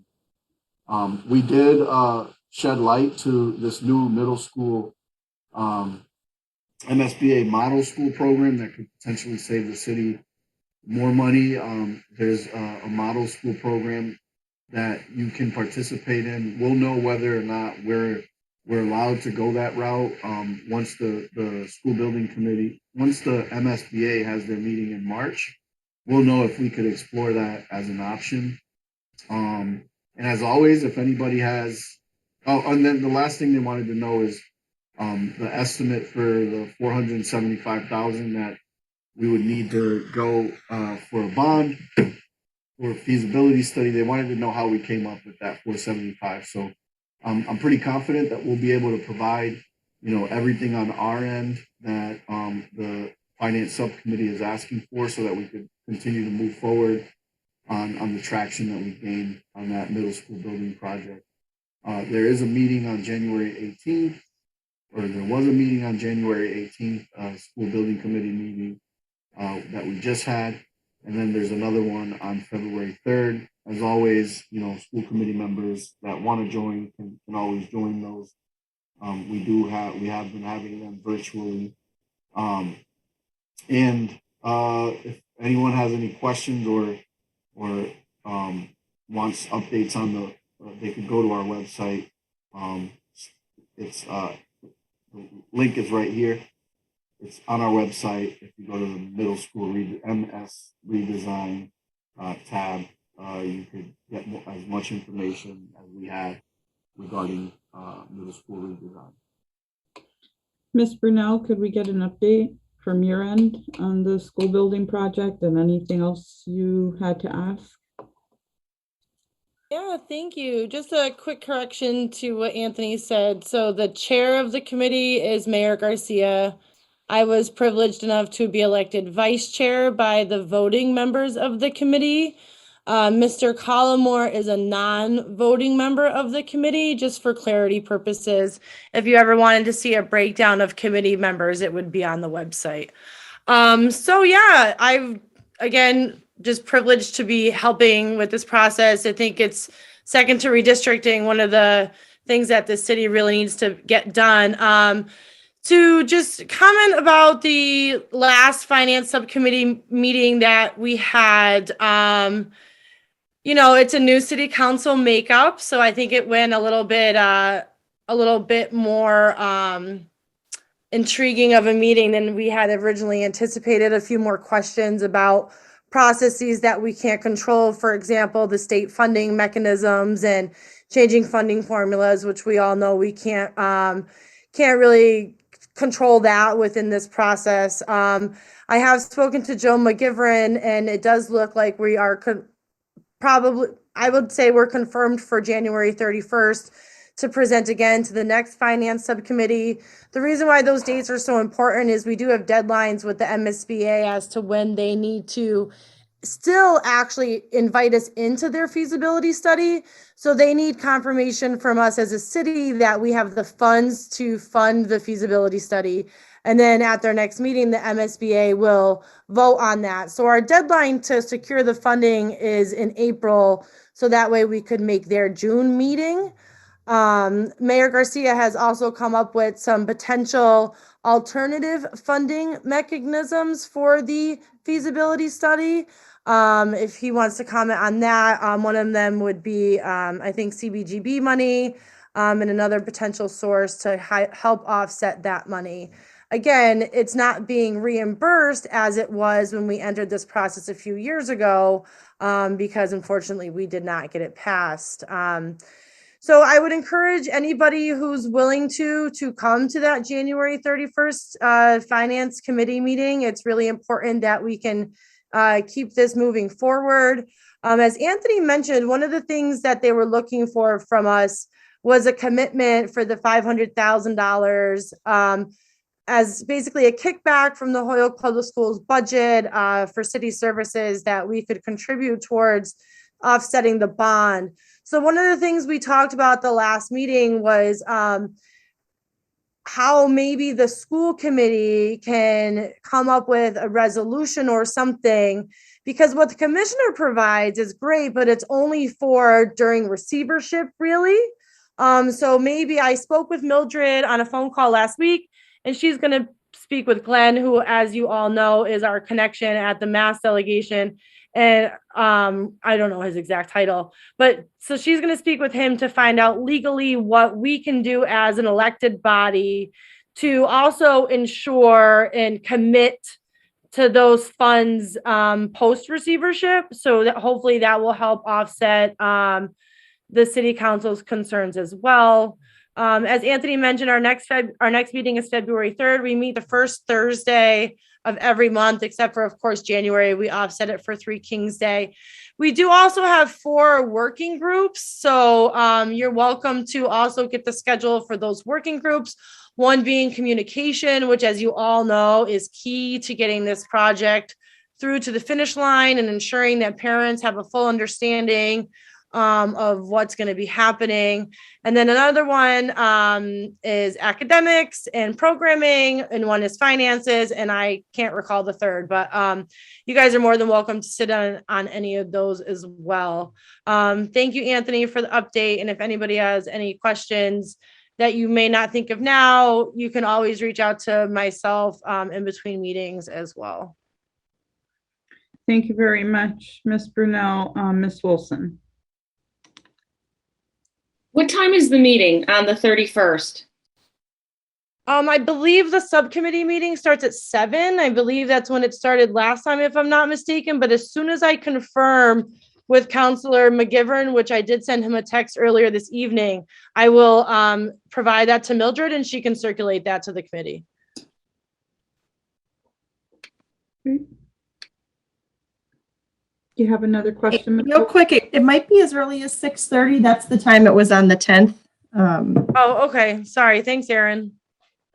We were third on the agenda, so maybe we started at 7. Ms. Wilson, do you have another question? Your hand went back up.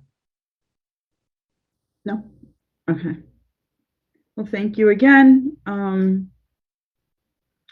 Mr. Soto, you got the ball. Yeah, I just hope we can have just a quick update on COVID.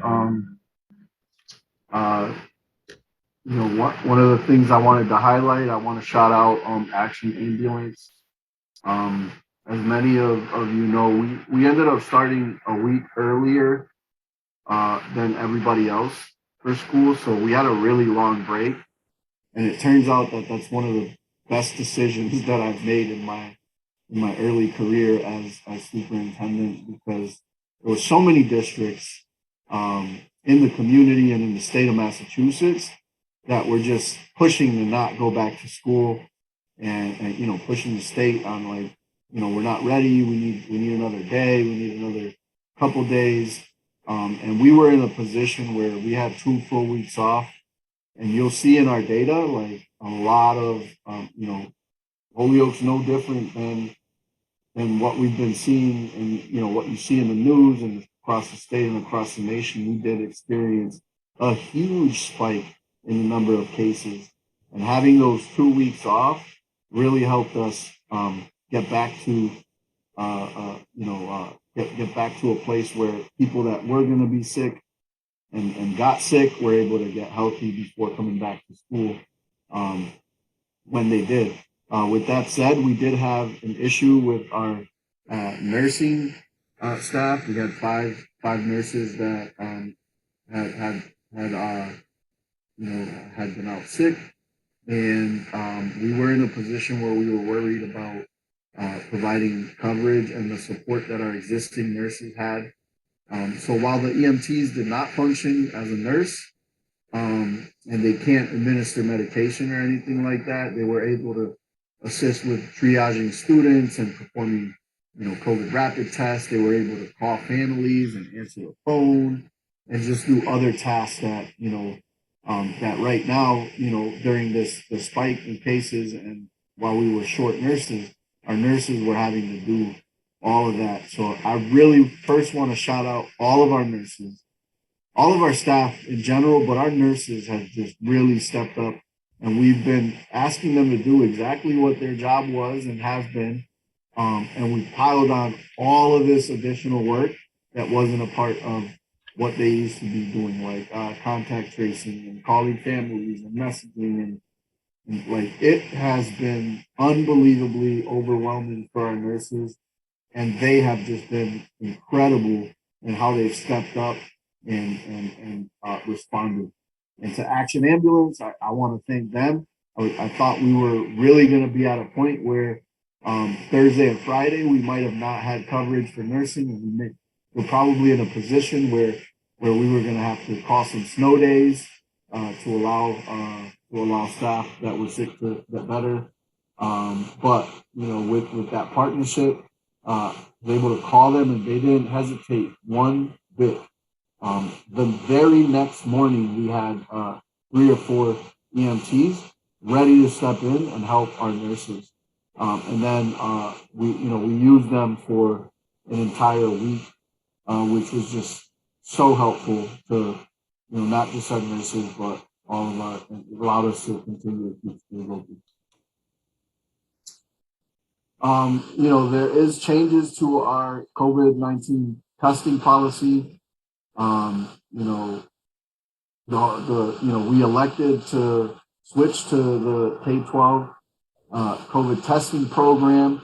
There was a message that came out from Governor Baker and DESE around changing the test and stay program to get with our local Board of Health, and we met with our Board of Health, and the testing program that we do want to follow DESE's guidance. DESE has not, we haven't been straying away from DESE's guidance this entire process. So there's going to be messaging that goes out about what that means. So we're still going to be doing surveillance testing, food testing, and symptomatic testing, but we do plan on participating in their stay at home, or that their test kit. They're going to be giving us test kits to go home with people that sign up. So right now it's the people that were signed up for the test and stay program for staffing. We are going to have to engage families in a process to sign up for this, and it would eliminate our test and stay program, and will also just result in far less contact tracing that our nurses are going to have to do. And it'll just allow our nurses to focus on supporting students and families that are sick, and just reinforcing our protocols in our schools. So, the science has pointed to what we have been doing for our test and stay program. By and large, the state does have a bunch of data on it, but doing all the contact tracing that we were doing as part of the test and stay program, the amount of people that are testing positive as a result of that contact tracing is so low that the state is recommending that's not where the focus, where the especially with stretch staffing, that's not where the focus be, and that we focus on our symptomatic students and participate in this program. We do, this is something that, we want to communicate to our staff first, and then communicate to our students and families after that. COVID, the next slide. We did have a clinic where 49 vaccines were administered at Donahue on January 13th. And then there was supposed to be the one at Sullivan School that would move to the Holyoke Health Center, and that was due to some of the staffing challenges that we experienced, or that they were experiencing. There's going to be one on February 10th and March 3rd.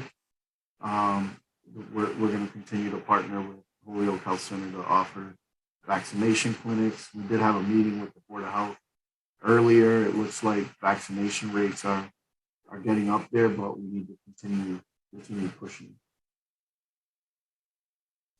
One of the things that we have we've communicated with you, and you've probably seen, is we are providing incentives to students and staff that sign up for the COVID testing at school, and for staff to report their vaccine status. It is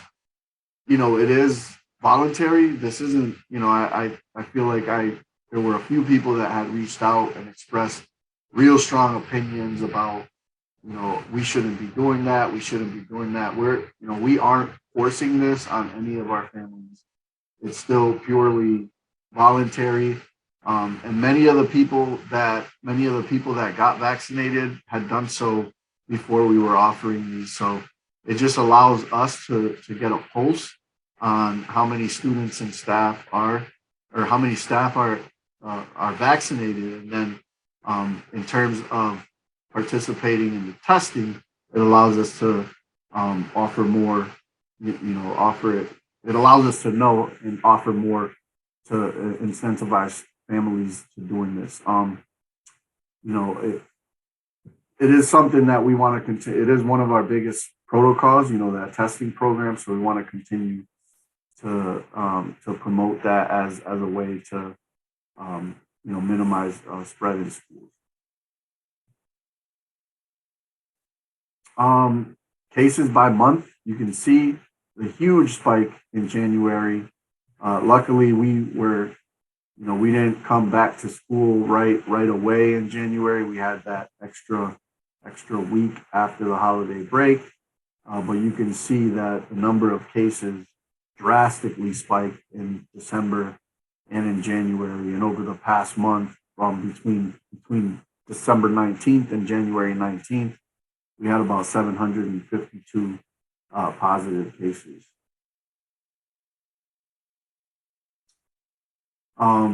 As of the morning of January 21st, that we hit our 90-day mark, which was the midpoint of the year. As you all know, we go to school 180 days. January 21st, we finally hit that 90 days, and we had 1,305 cases since the start of the school year. The majority of that being students, with 1,089 and 216 staff. And this past week being obviously the past 2 weeks being the biggest number of cases that, from residual from the holidays. And like I said, consistent with what we're seeing across the state. And then lastly, I just providing an update.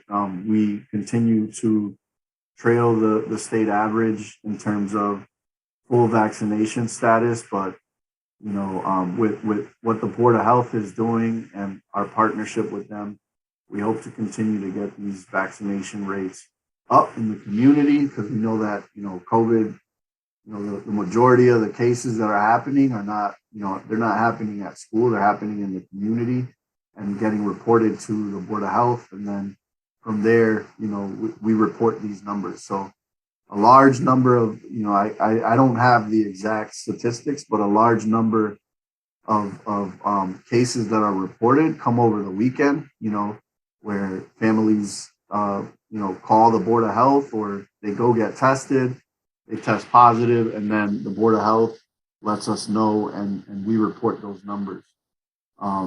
So the higher our vaccination rates, the better we can help with, minimizing the amount of serious illness and minimizing, us cluttering the medical field with, and making sure we do our part. So that is something that we continue to advertise and promote, is all of the vaccination clinics that are offered across the city. And that's all I had for a COVID update. Mayor Garcia, I did see that your hand was raised, but I don't know if it was from any of these updates that you wanted to comment. Yeah, no, I was just going to say the action ambulance response, if and maybe it's a motion from this body, but I'd love for a letter to be sent on behalf of the school board to the folks at Action Ambulance. It was really quickly and swiftly. I remember Soto giving me a call and debating as to whether or not we should close the schools. And so quickly he thought about connecting with our local ambulance folks who, without a doubt, stepped up and we'd have to close schools. So yeah, if we can get a letter going on behalf of the committee, just thanking them for their quick, immediate response and taking care of that need, that'd be great. So that's a motion you're putting out? Yeah, let's make that a motion. I'll second that. So, all those in favor say aye. Aye. Aye. Any opposed? Any abstain? So, Ms. Garcia, if we can just get a letter sent out to Action Ambulance, just stating on behalf of the Holyoke School Committee, we're grateful and thankful for stepping up to the plate and helping, you know, our receivers / superintendent create a plan that would not only keep our schools open, but actually help us in covering the positions that we were down on. I will say, Mr. Soto, I did mention that in during our equity, I was a panelist on one of the sessions here. And when they talked about equity and what we're doing in our districts, I was made aware of what had happened of you coming up with this idea in order to prevent schools from closing, right? And that, to me, that's equitable, right? Because what is it to keep other schools open, but then what if the schools that where the students that are struggling the most is the one that has to close down? Then it's not equitable. For you to think outside the box and utilize the resources that we have within our own community, I commend you in thinking that way, and creating this collaborative work with a business within our own district. And that's one of the things that I think is real important, that we need to utilize those resources. It shouldn't just be specific same things all the time. And if that didn't work, then, you know, we have to shut down shop. We have to start reaching out to all the different resources that we have here, because trust me, Holyoke has plenty of resources. It's just we're not utilizing them effectively. So thank you again. Does anybody else have any? And I want to give a shout out to the nurses. I'm going to tell you one thing. I know for a fact, because I hear from the one from Springfield. She'll come every time that she comes to work. She's like, Mildred, let me tell you something. I know Holyoke's got to be doing the same thing. You guys, through your contact tracing, the work that you have to do throughout this whole pandemic, I get it. I see it. As an infection control preventionist who's also dealing with, you know, the testing, and then looking at all the people that are coming in positive, or patients that are turning out positive. What are we going to implement? What are we going to do different? Where did we drop the ball? It's a lot of work, and it's not just a school time job work. You bring it home with you, because especially with contact tracing, is finding out who is north, south, east, west, and then, you know, where this all could have happened. And then every day it's just doing the same thing. And when you might have 10 students in the school and you get all those phone calls, that's a lot of phone calls you got to make. So I really commend you guys for all the work you're doing. Hopefully we can do some things for all of our staff, and some sort of incentive for them, because they've stuck it out through all this. And, you know, as we thought that we were seeing things improve, here we go back at it. Ami wants to show up. Let's see who's going to show up next year. I mean, I don't know. I'm hoping they all stay and go away, you know, but thank you. Thank you for everything. Thank you, Mildred, for saying that. And, you know, I don't want to undermine the work that the nurses are doing, because, you know, I'm glad we were able to single them out, because I feel their pain, and I know how hard they've been working. We get calls from our nurses at 11 o'clock at night, they're working nonstop. But I also don't want to. I also want to just highlight that all of our teachers, all of our paras, our building principals, they've all felt the impact of this surge, and they've all been asked to like do things to cover teacher absences, to deal with staffing shortages, to deal with it's just incredible to see the dedication that our Holyoke Public School staff has had in really just stepping up. We could all sit here and just complain and like, oh, that's not my job, but that's not what's happening in Holyoke. Our teachers, our paras, our custodians, like everybody is just doing more and putting our students first above themselves. So I just really want to thank everybody for that. Absolutely. Mr. Soto, I do see here, I'm looking at my picture and trying to pull up the rest of it.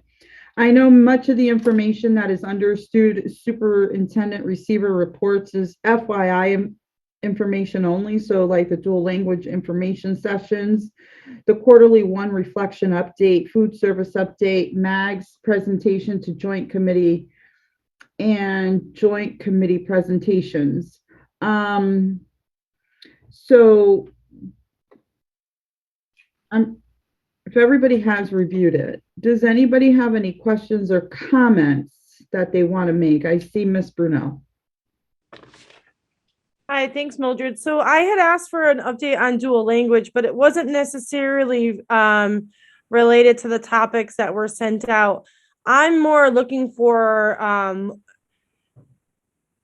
an update as to what are we thinking for high school. We currently have 7th graders in the dual language program, and I have not heard any updates, any mentions, any plans, any pathways, any academies for what these students are going to enter into 9th grade.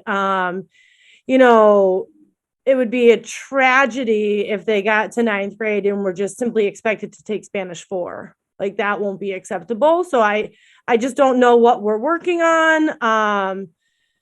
Obviously our goal is to graduate our students with the seal of biliteracy, but they don't necessarily need dual language programming 9 through 12 to get that. I'm sure they could pass it in 8th grade. I can almost guarantee you some of our rising 8th graders could pass that test in 8th grade.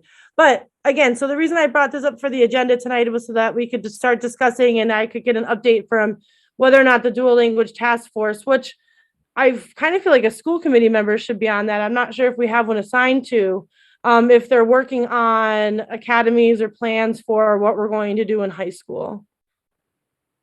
Yeah, I mean, unfortunately, the update from the dual language task force was presented at a meeting that I think you were on vacation the time that they came to present. So we didn't want to be repetitive in terms of providing an update. So I thought that this would be helpful in knowing the timeline. But if there are like specific questions that you'd like, our chief academic officer to answer, we haven't flushed out like what's going to happen at the high school level. And that was discussed at the meeting that we had, where the dual language task force just kind of laid out how many meetings they had, what they did, what they discussed, and what other models in the state are for dual language. High school is not something that has been flushed out just yet. Is Valerie on the call?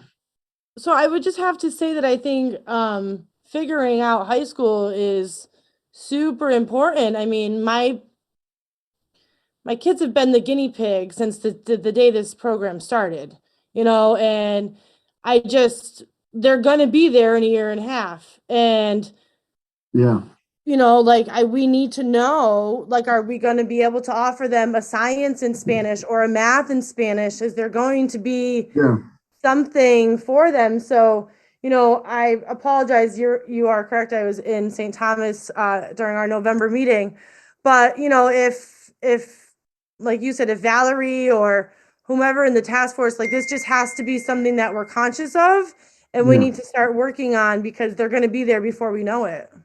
That Yeah. incoming class, and they, like I said, just taking Spanish 4, I don't, Yeah. I would feel like I just threw away some of their training that they've just had. Right. I think that, and I don't want to speak for the task force, but right now what we have at the high school is a newcomer academy. And as part of that, there's courses that are offered in Spanish and courses that are offered in English. So we had brief conversations about like, how could we use that newcomer academy to support some of the dual language, the students that had chosen a dual language track. But again, those haven't been solidified. I'd be happy to go back to Valerie and see if she can provide an update on, high school specifically. Yeah, I mean, I could definitely see, especially having them having a Spanish language arts class, like they currently have an English language arts class. One of my main concerns would be, we don't want to put these kids in a certain too tight of an academy. Like if a kid needs to take, seeing as what we did to the math program, if a kid needs to take Algebra 1 instead of the split algebra course, that needs to fit into their schedule. They need to be able to take theater if that's where they want to go, with still getting some of that dual language benefits that we've been teaching them for so long. So, at the very minimum, there, hopefully we can figure out a Spanish language arts class.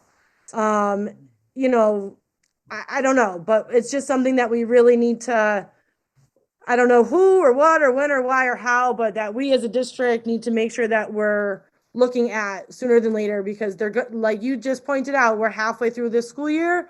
So they've got 180 plus 90 days to go, and they're going to be freshmen.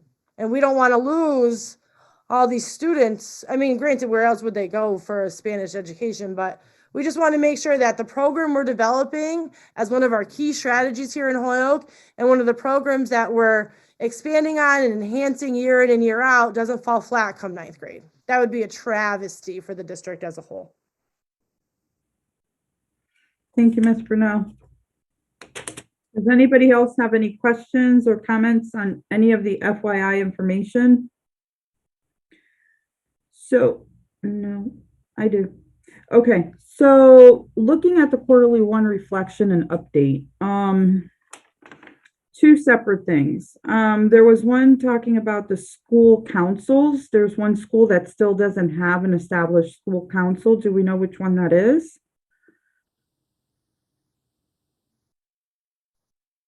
I don't know off the top of my head, but I can certainly report back.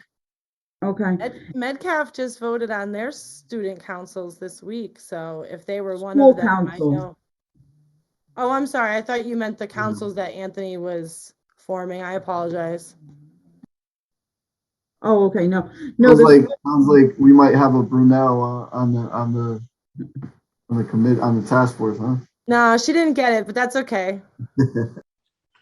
So, if we could find out, that all schools, so for the next. All schools do. I just got a text. All schools do have. When the report, it says. Have had their first meeting. So at the time that report was written, they hadn't had that first meeting yet, but it looks like all schools have had their first meeting. So their first meeting was very recent. I that's what I'm guessing. I just got a text from Dr. Mahoney. Okay, yeah, because the date on the letter was January 13th. So that was 11 days ago. Dean was the last school and they just had their meeting. Okay, so just want to make sure that we do have parents, students on these councils. It shouldn't just be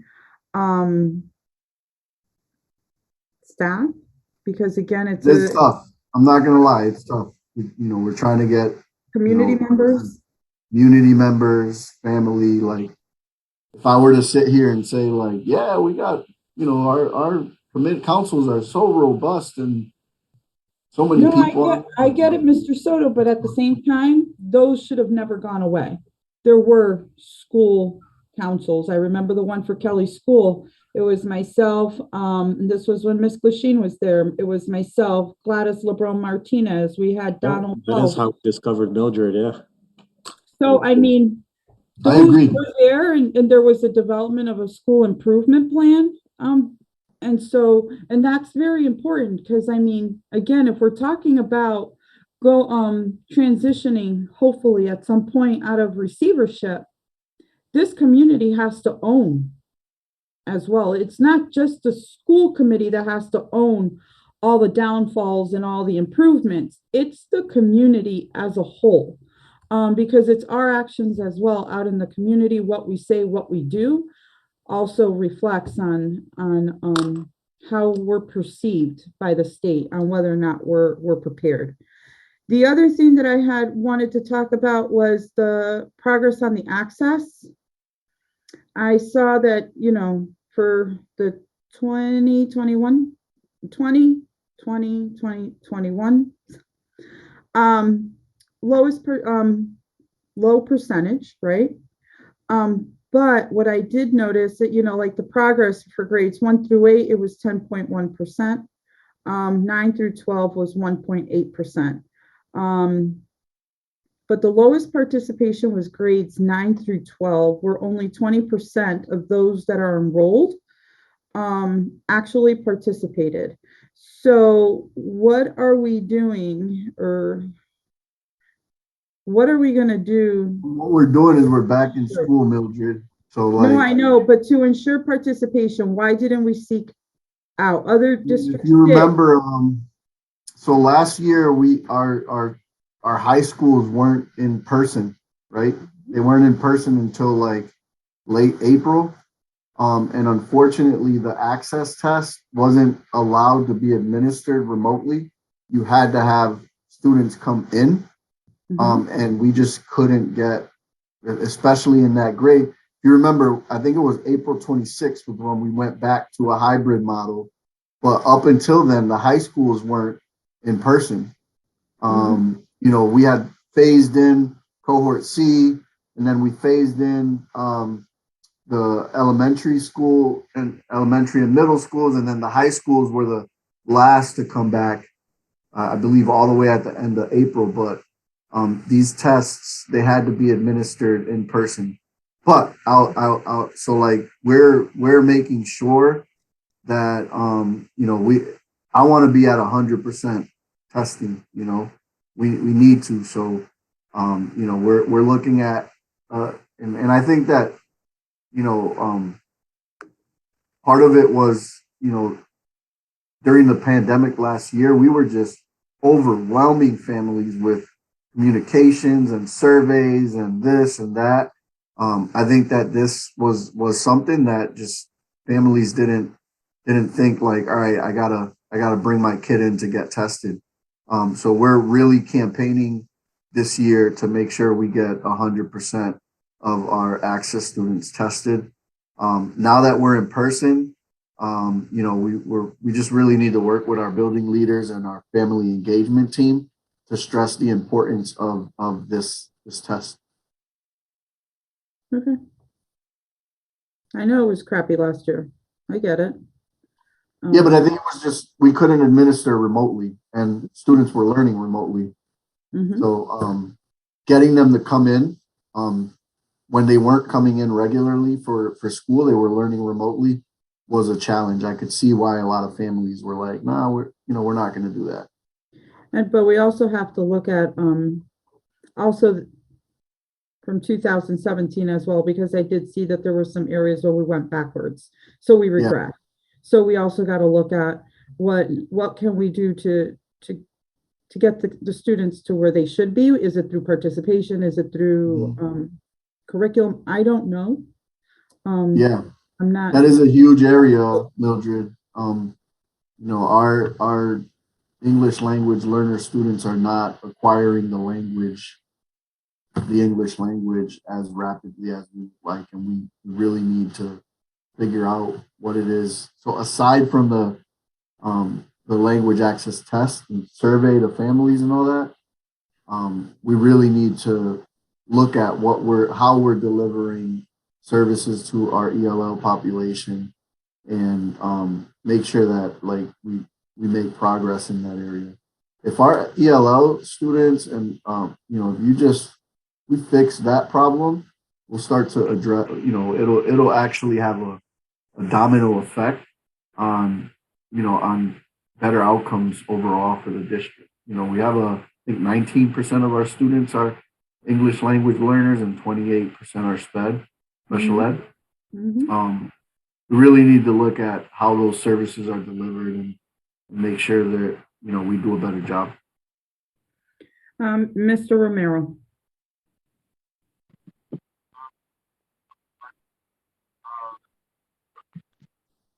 We can't hear you.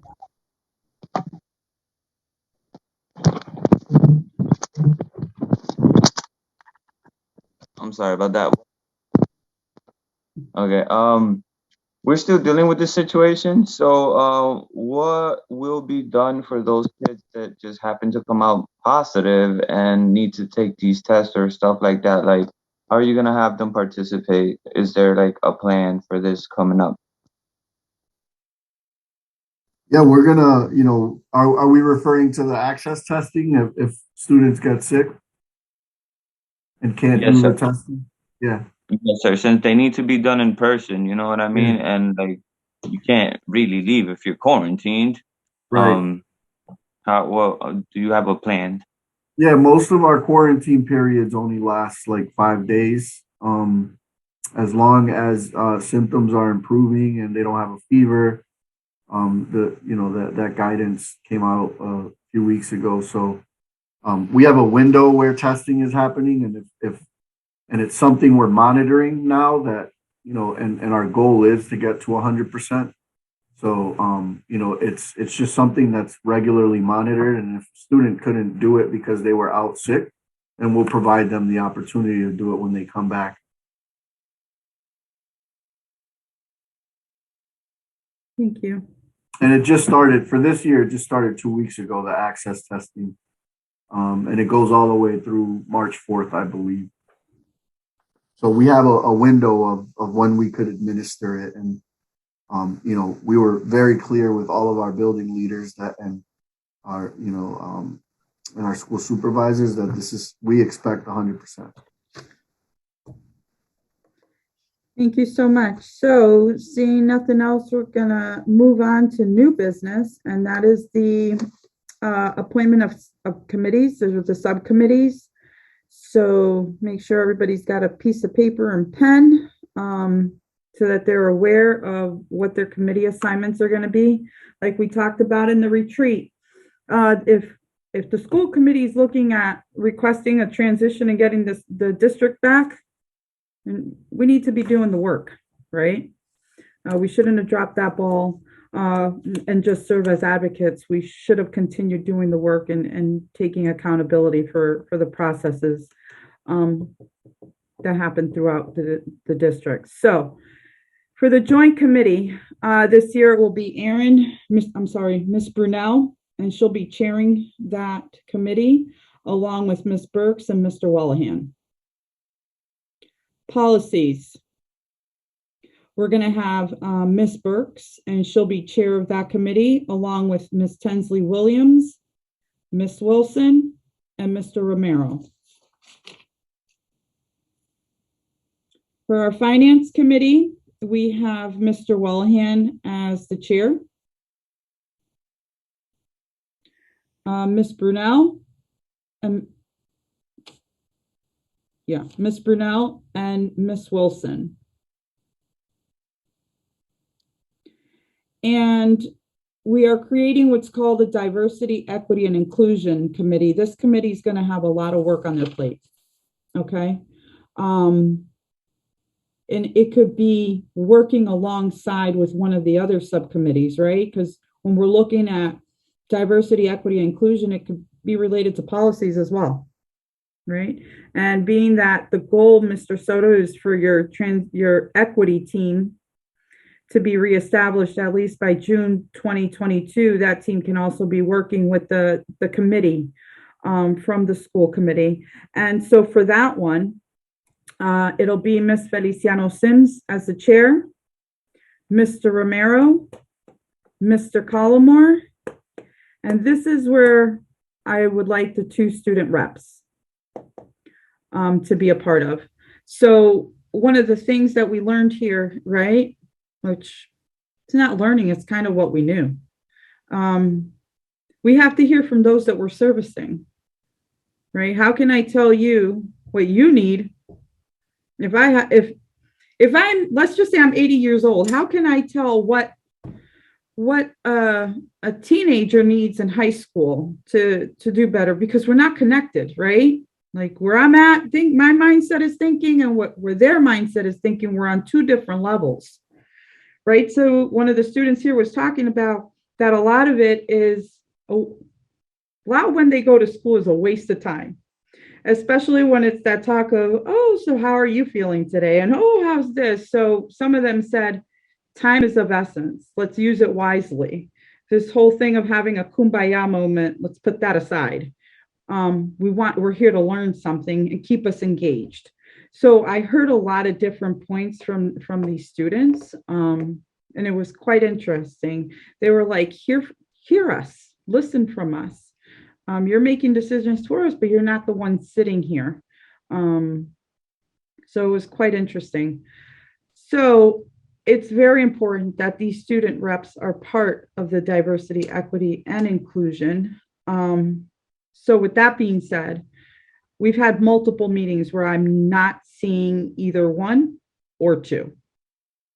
They're not present in these meetings. So we have to come up with a way where then we have an alternate that can come to the meeting, but student voice, students being at the table is very important, and we need them to be present. I fully understand, I get it.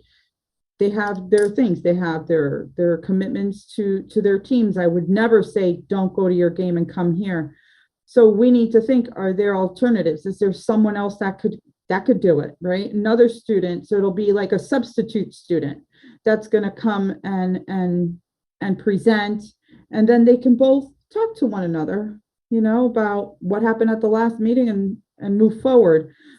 But we need names of those that are, not only are the two student reps that are assigned, but if they can't be there at these equity meetings, then the one that they will communicate with that'll be covering for them should be the one attending.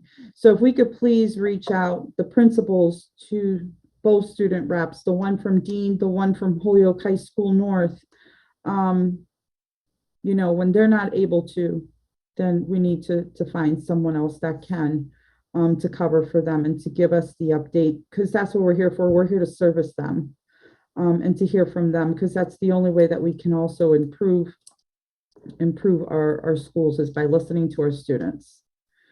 So that's that on the committee assignments. Ms. Brunel, do you have a question about that? Just a comment. Do we still have student government advisors at the high school? Couldn't maybe this, get mentioned to the student government advisor and then passed on, to maybe a class student government to be a fill-in for this committee if the student representative themselves can't make it? It just seems like there could be some, I believe we still have a student government advisor in the high school. So maybe they could help get this taken care of. Yeah, we might even be able to tap. So I have a high school cabinet that I meet with quarterly. I just met with them last week, and the topic was equity. So I was able to engage in real rich conversation with them about, what implicit bias means to them, and where they see implicit bias and microaggressions show up in schools. Cheyenne, who is one of our student reps, is a part of that cabinet as well. It seems like she's in everything. I mean, she plays basketball. That kid's an all-star, and she's and I believe Ann Brennan is the student rep, right? Mm-hmm. So she's also on that high school cabinet. So I think that would be, there's students from both the North Campus and the Dean Campus, in addition to those two. So we might be able to just tap somebody from that student cabinet.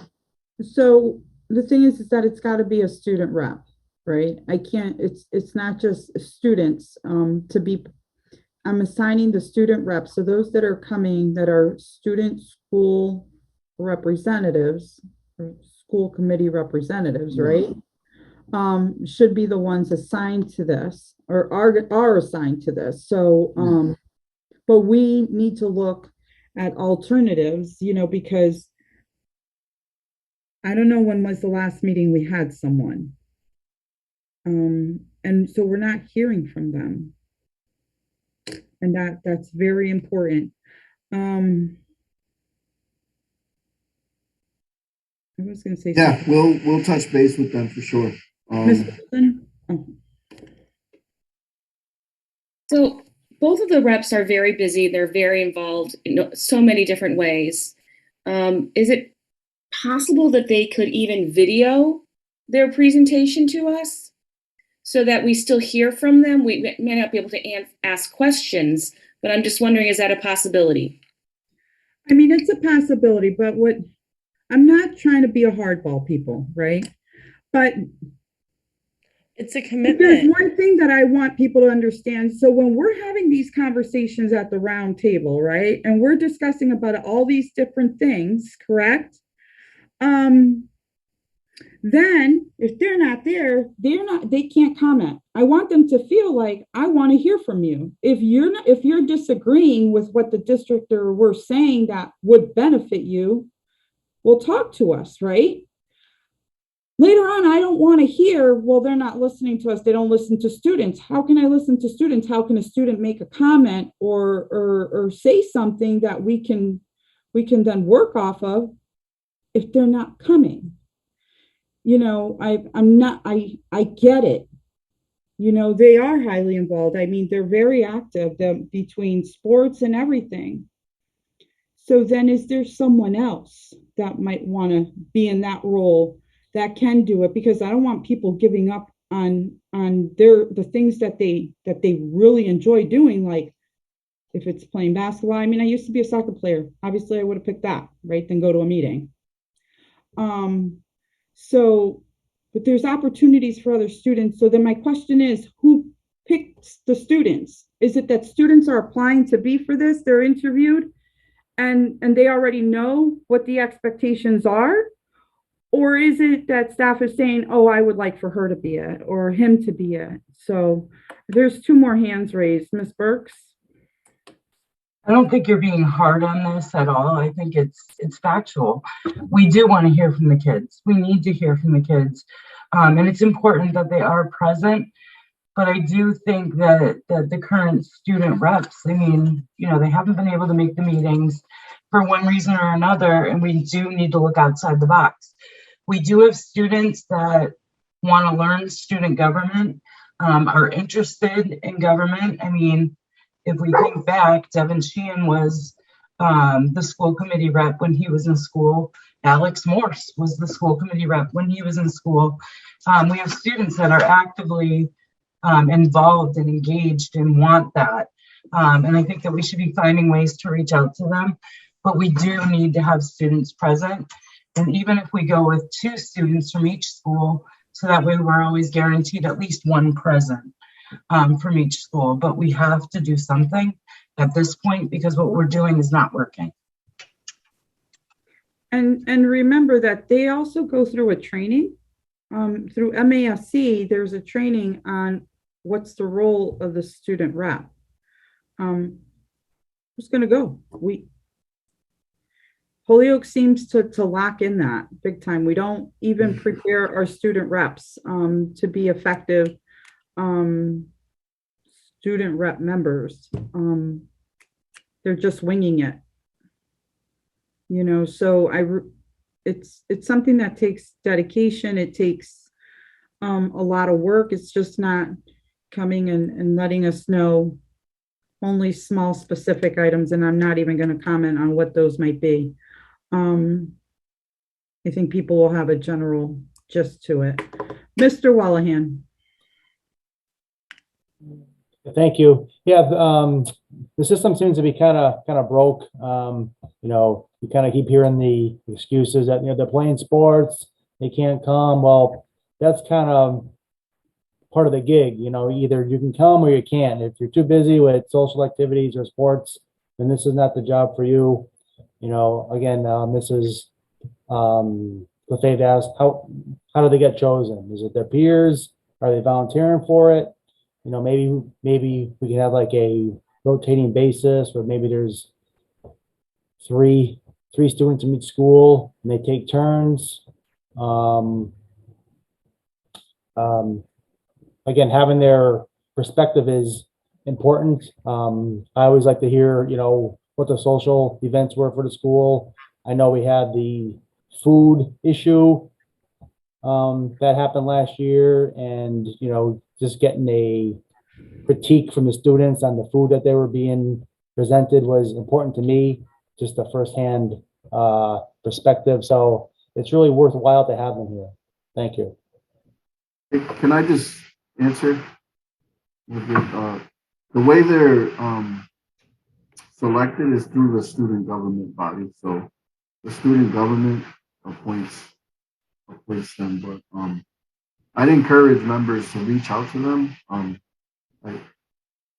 feel a little awkward talking about, I would love to get it. Okay, so I would love to get a hold of someone. We don't have their emails, Mr. Soto. We don't have their contact information. Can you get them? We can. I mean, we could schedule a Zoom meeting, myself, with them, with you, and just coming up with some sort of game plan. Again, I'm not here to be hard on anyone. All I'm saying is, are we a committee that is showing that we are here, we're present, and we're doing the work? Or are we just here just to let things go the way they've been going? I mean, we can all just sit back and just call it a day, and you go right about your business saying the agenda and what's happening, and we just sit here, oh, that's great, yeah, good, bye, call it a day. I was already elected to be a school committee member. It is what it is, right? Or are we here to do work? And it's not just those that were elected, because if you were elected from your student body, right, from the government body of school, at the school, then obviously they chose you to do a job. Not to tell me that only we're going to paint shamrocks. I mean, now I'm going to go there. There's a point where I can be nice and a little bit professional, and then there's a point where I can get a little bit more direct. And I can get direct right now. We're quick to come and tell me when we're doing a fundraiser with pink flamingos and purple elephants and shamrocks. But we're not quick to come and represent and say what's going on in the schools. Or we talked about all these things today. I have no idea. It's us talking here. We're not hearing from the students. Well, what did you think about that? Or you know what I can tell you? Faisal Sadani. If that was one boy that was present, people, okay, with his suit and tie and always commented, that boy was dedicated, okay? And since that time, then we had the other two from Dean and the one from Holyoke High, the boy and the girl. They were present, but then it just faded, and we allowed that. Last year, it was all Zoom. No, rarely. And now here we are this year and the year prior. We have to start taking accountability for our actions, people. I will say, I mean, that was it for that new business thing. There was nothing on ongoing business. There were some, what do you call it? Announcements that we want to make sure everybody knows about, because those are important meeting dates. And that's the CPAC. That was, yes, that's tomorrow. That's by Zoom. Yes. Okay, so the CPAC is through Zoom. That's tomorrow from 6 to 7. Then we have the LPAC meeting, February 1st. Is that also by Zoom? From 5:30 to 6:30? Yes. Yes. Okay. I'll let you announce the last thing because I know that you wanted to talk about it. Yeah, I'm just really excited to announce that we the Dean administration put together a proposal to move to an AD model, with what we're referring to as an AD model. But what that means for Dean next year is that I've been hearing from this committee, I've been hearing from the business community that like we need to do more with our Dean students and providing opportunities for them. And moving to the schedule is going to allow us to do that. Right now, as it is, students, juniors and seniors end up taking, I think, 4 academic classes, and then finish their day with three shop blocks, right? So we're not able to offer, for example, we're not able to offer co-ops because, back in the day when I was at Dean, I worked at Marcus Printing half of, 1 week, and then I would go to school 1 week when I was a junior and a senior because I had, I'd gotten all my hours in vocation and I was well prepared to go to Marcus Printing and run a press. And my schedule allowed that. Right now, our schedule doesn't allow our students to do that. So we are going to be moving in the direction of like our juniors and seniors will be going to academics 1 week and shop 1 week. We did analyze, and I'd be happy to have the Dean team come and do a presentation on how like that was analyzed. But this is really, really positive news. I think when we gave the green light for Al to do it, he was super emotional and like just excited because he just felt supported and he's excited about the opportunities for our kids. So a lot of our freshmen and sophomores, they're still going to have a mix of shop and academics when they get to during the week. But by the time you become a junior and a senior, you're flipping to that, academics 1 week and shop 1 week. And what it's also going to allow us to do is our shops are going to be able to support the community more because we have students in shops every week, all day, So, back in the days when your car was messed up, you would be able to, or you go set an appointment to get your hair done at Dean or the restaurant that we have at Dean, like we used to open it. We're going to be able to do that with our students again because of this change. That's great. That's awesome. That is awesome. So the only other announcement that I'm going to make is, like I said, I've been here at this Equity and Advocacy Institute since last Thursday, but yesterday, was it yesterday, Mildred? I met Dr. Adolph Brown. Now, if there's one thing that I'm going to tell you, if there's one session that I've been to ever, this session had me in tears. Okay. Talked about 2 backpacks. And his question to all of us is, what's in your backpack? So when we're looking at 2 backpacks, talking about how students come with 2 backpacks. One backpack is the education. The other backpack is everything else that they come with, right? And he talked about that you got to start pulling that stuff out of the backpack because it's what weighs you down. If there's one thing I've yet to unpack my backpack, I'm going to be quite honest, right? Because what's in my backpack has defined who I am today. If I unpack it, my fear is that I will not be, or I would not have been where I'm at today. Okay. Some of us are ready to unpack it. Others aren't. Many of our students just don't know how. Very inspirational. He talked about that really it's not about finance. It's not about money.